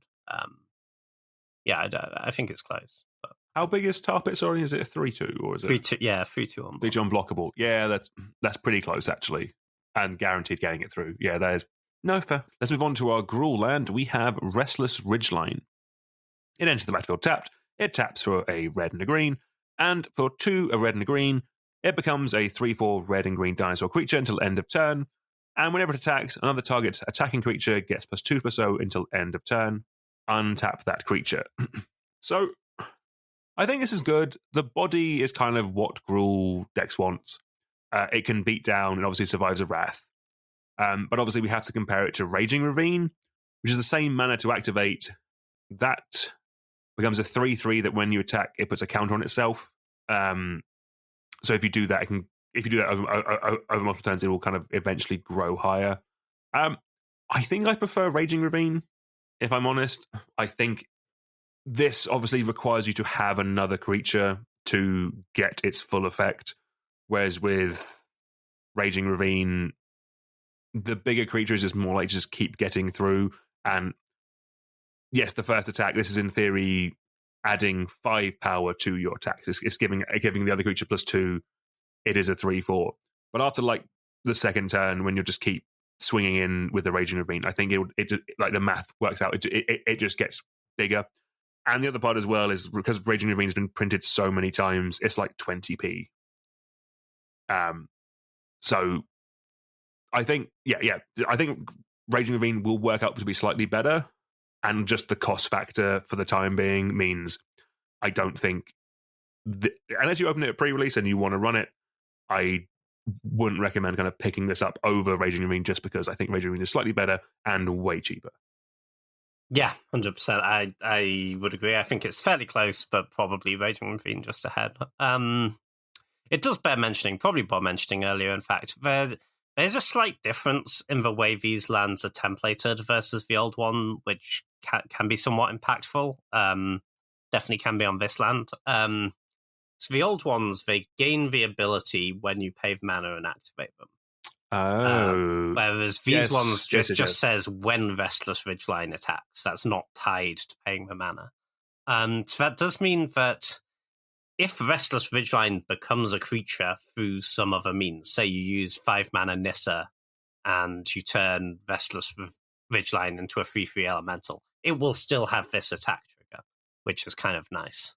But there is also an upside in the way the old ones were worded, particularly with Raging Ravine, in that if you had a ton of mana, you could pay that 4 mana multiple times and get multiple triggers when you attack, which was, obviously a very silly way of wording it, but that is how the card works, and that can come up and be relevant. I think we've spoken about this before. It might have either been with Josh or about Josh, where this this was used as a storm win condition, which is awful, but also I'm all here for it. Is that right? I've certainly seen Lava Claw Reaches to use Lava Claw Reaches, that's it. Okay. Yeah. Right, okay, yeah. Yeah, I knew there was one of these that was used for Well, you definitely could win with a Raging Ravine in Storm. That sounds great. Nice. Cool. So the last land, and in fact our last card of the day, is Restless Vents. This is the red-black one, so ETB's taps for a red or a black. And for 1, a black and a red, so 3 mana total. You have until end of turn, Restless Vents becomes a 2/3 black and red insect creature with menace. And finally, when Restless Vents attacks, you may discard a card. If you do, draw a card. This is great. I really rate this. A rummage is really impactful, especially later in the game when, you don't tend to activate your creature lands until you've basically run out of other good stuff to do. And in that scenario, you're very likely to have like an excess land or whatever in your hand that you can easily discard to this, and then it becomes close to draw a card. And the menace means there's a pretty good chance you can get a good attack with this. I'm really, really high on this one, and I think, and it's certainly a lot better than Lava Claw Reaches, which was the black-red one of the old cycle and probably the weakest of the whole cycle. Apart from the storm potential, obviously. Apart from the storm potential, yes.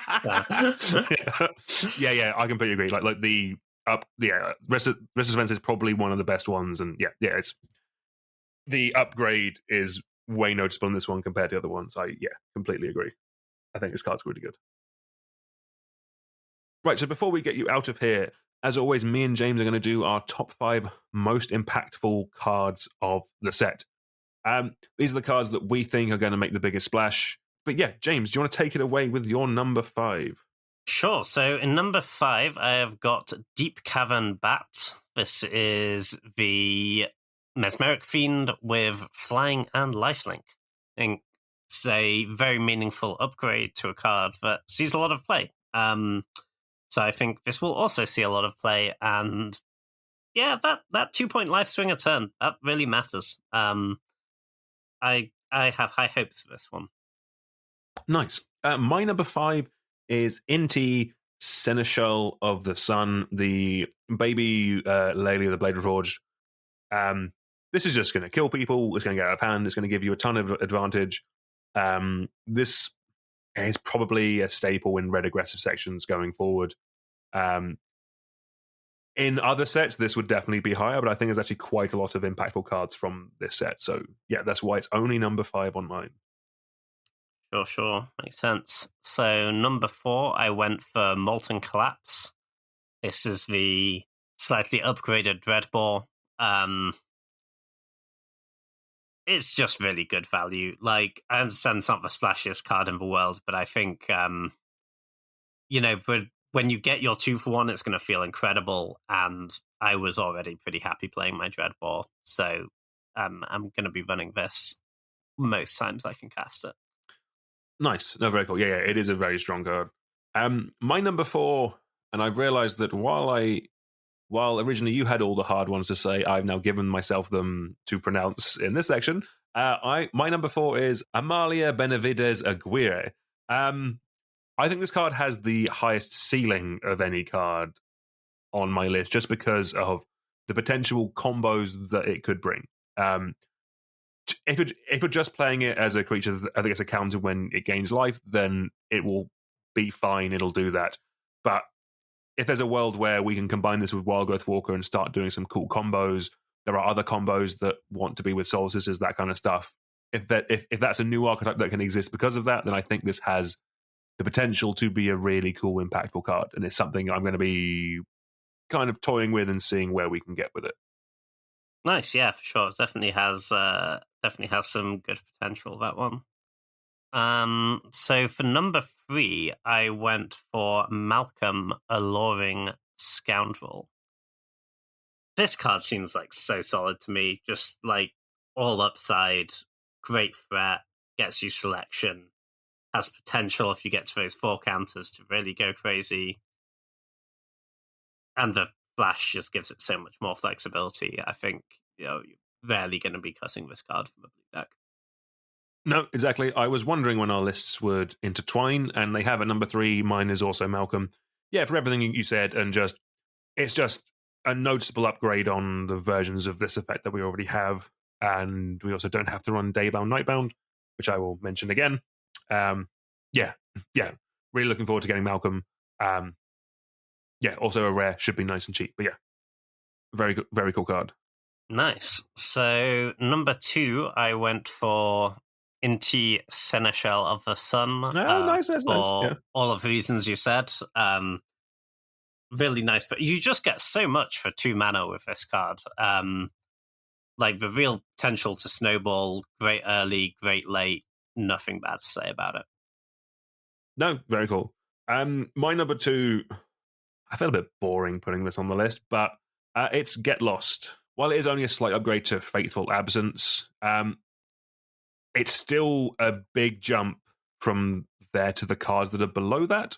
So while there might just be a world where it just replaces Fateful Absence as the card in a cube, what we could actually see is it replaces, like, it changes something like a Planar Disruption or a Portable Hole. It basically reduces the gap, but basically there's now like 4 or 5 really good ones, and then there's a drop off. This is adding to that top echelon of white removal, and the bigger the cube, the more likely.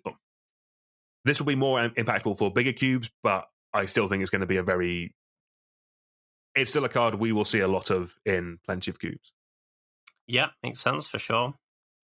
So my number 1, I went for Bitter Triumph. This was the 2-mana black Hero's Downfall, where you can either pay 3 or discard a card. I just don't see many cubes not running this. It seems like kind of the new standard of what you get for a 2-mana black instant speed removal, which is definitely a category that you see some of in most cubes. Vip Hero's Downfall, you have been replaced. And this is... I just don't see many reasons not to put this in cubes and cast this a lot. No, 100%. Bitter Triumph is also my number 1. I agree with everything you said.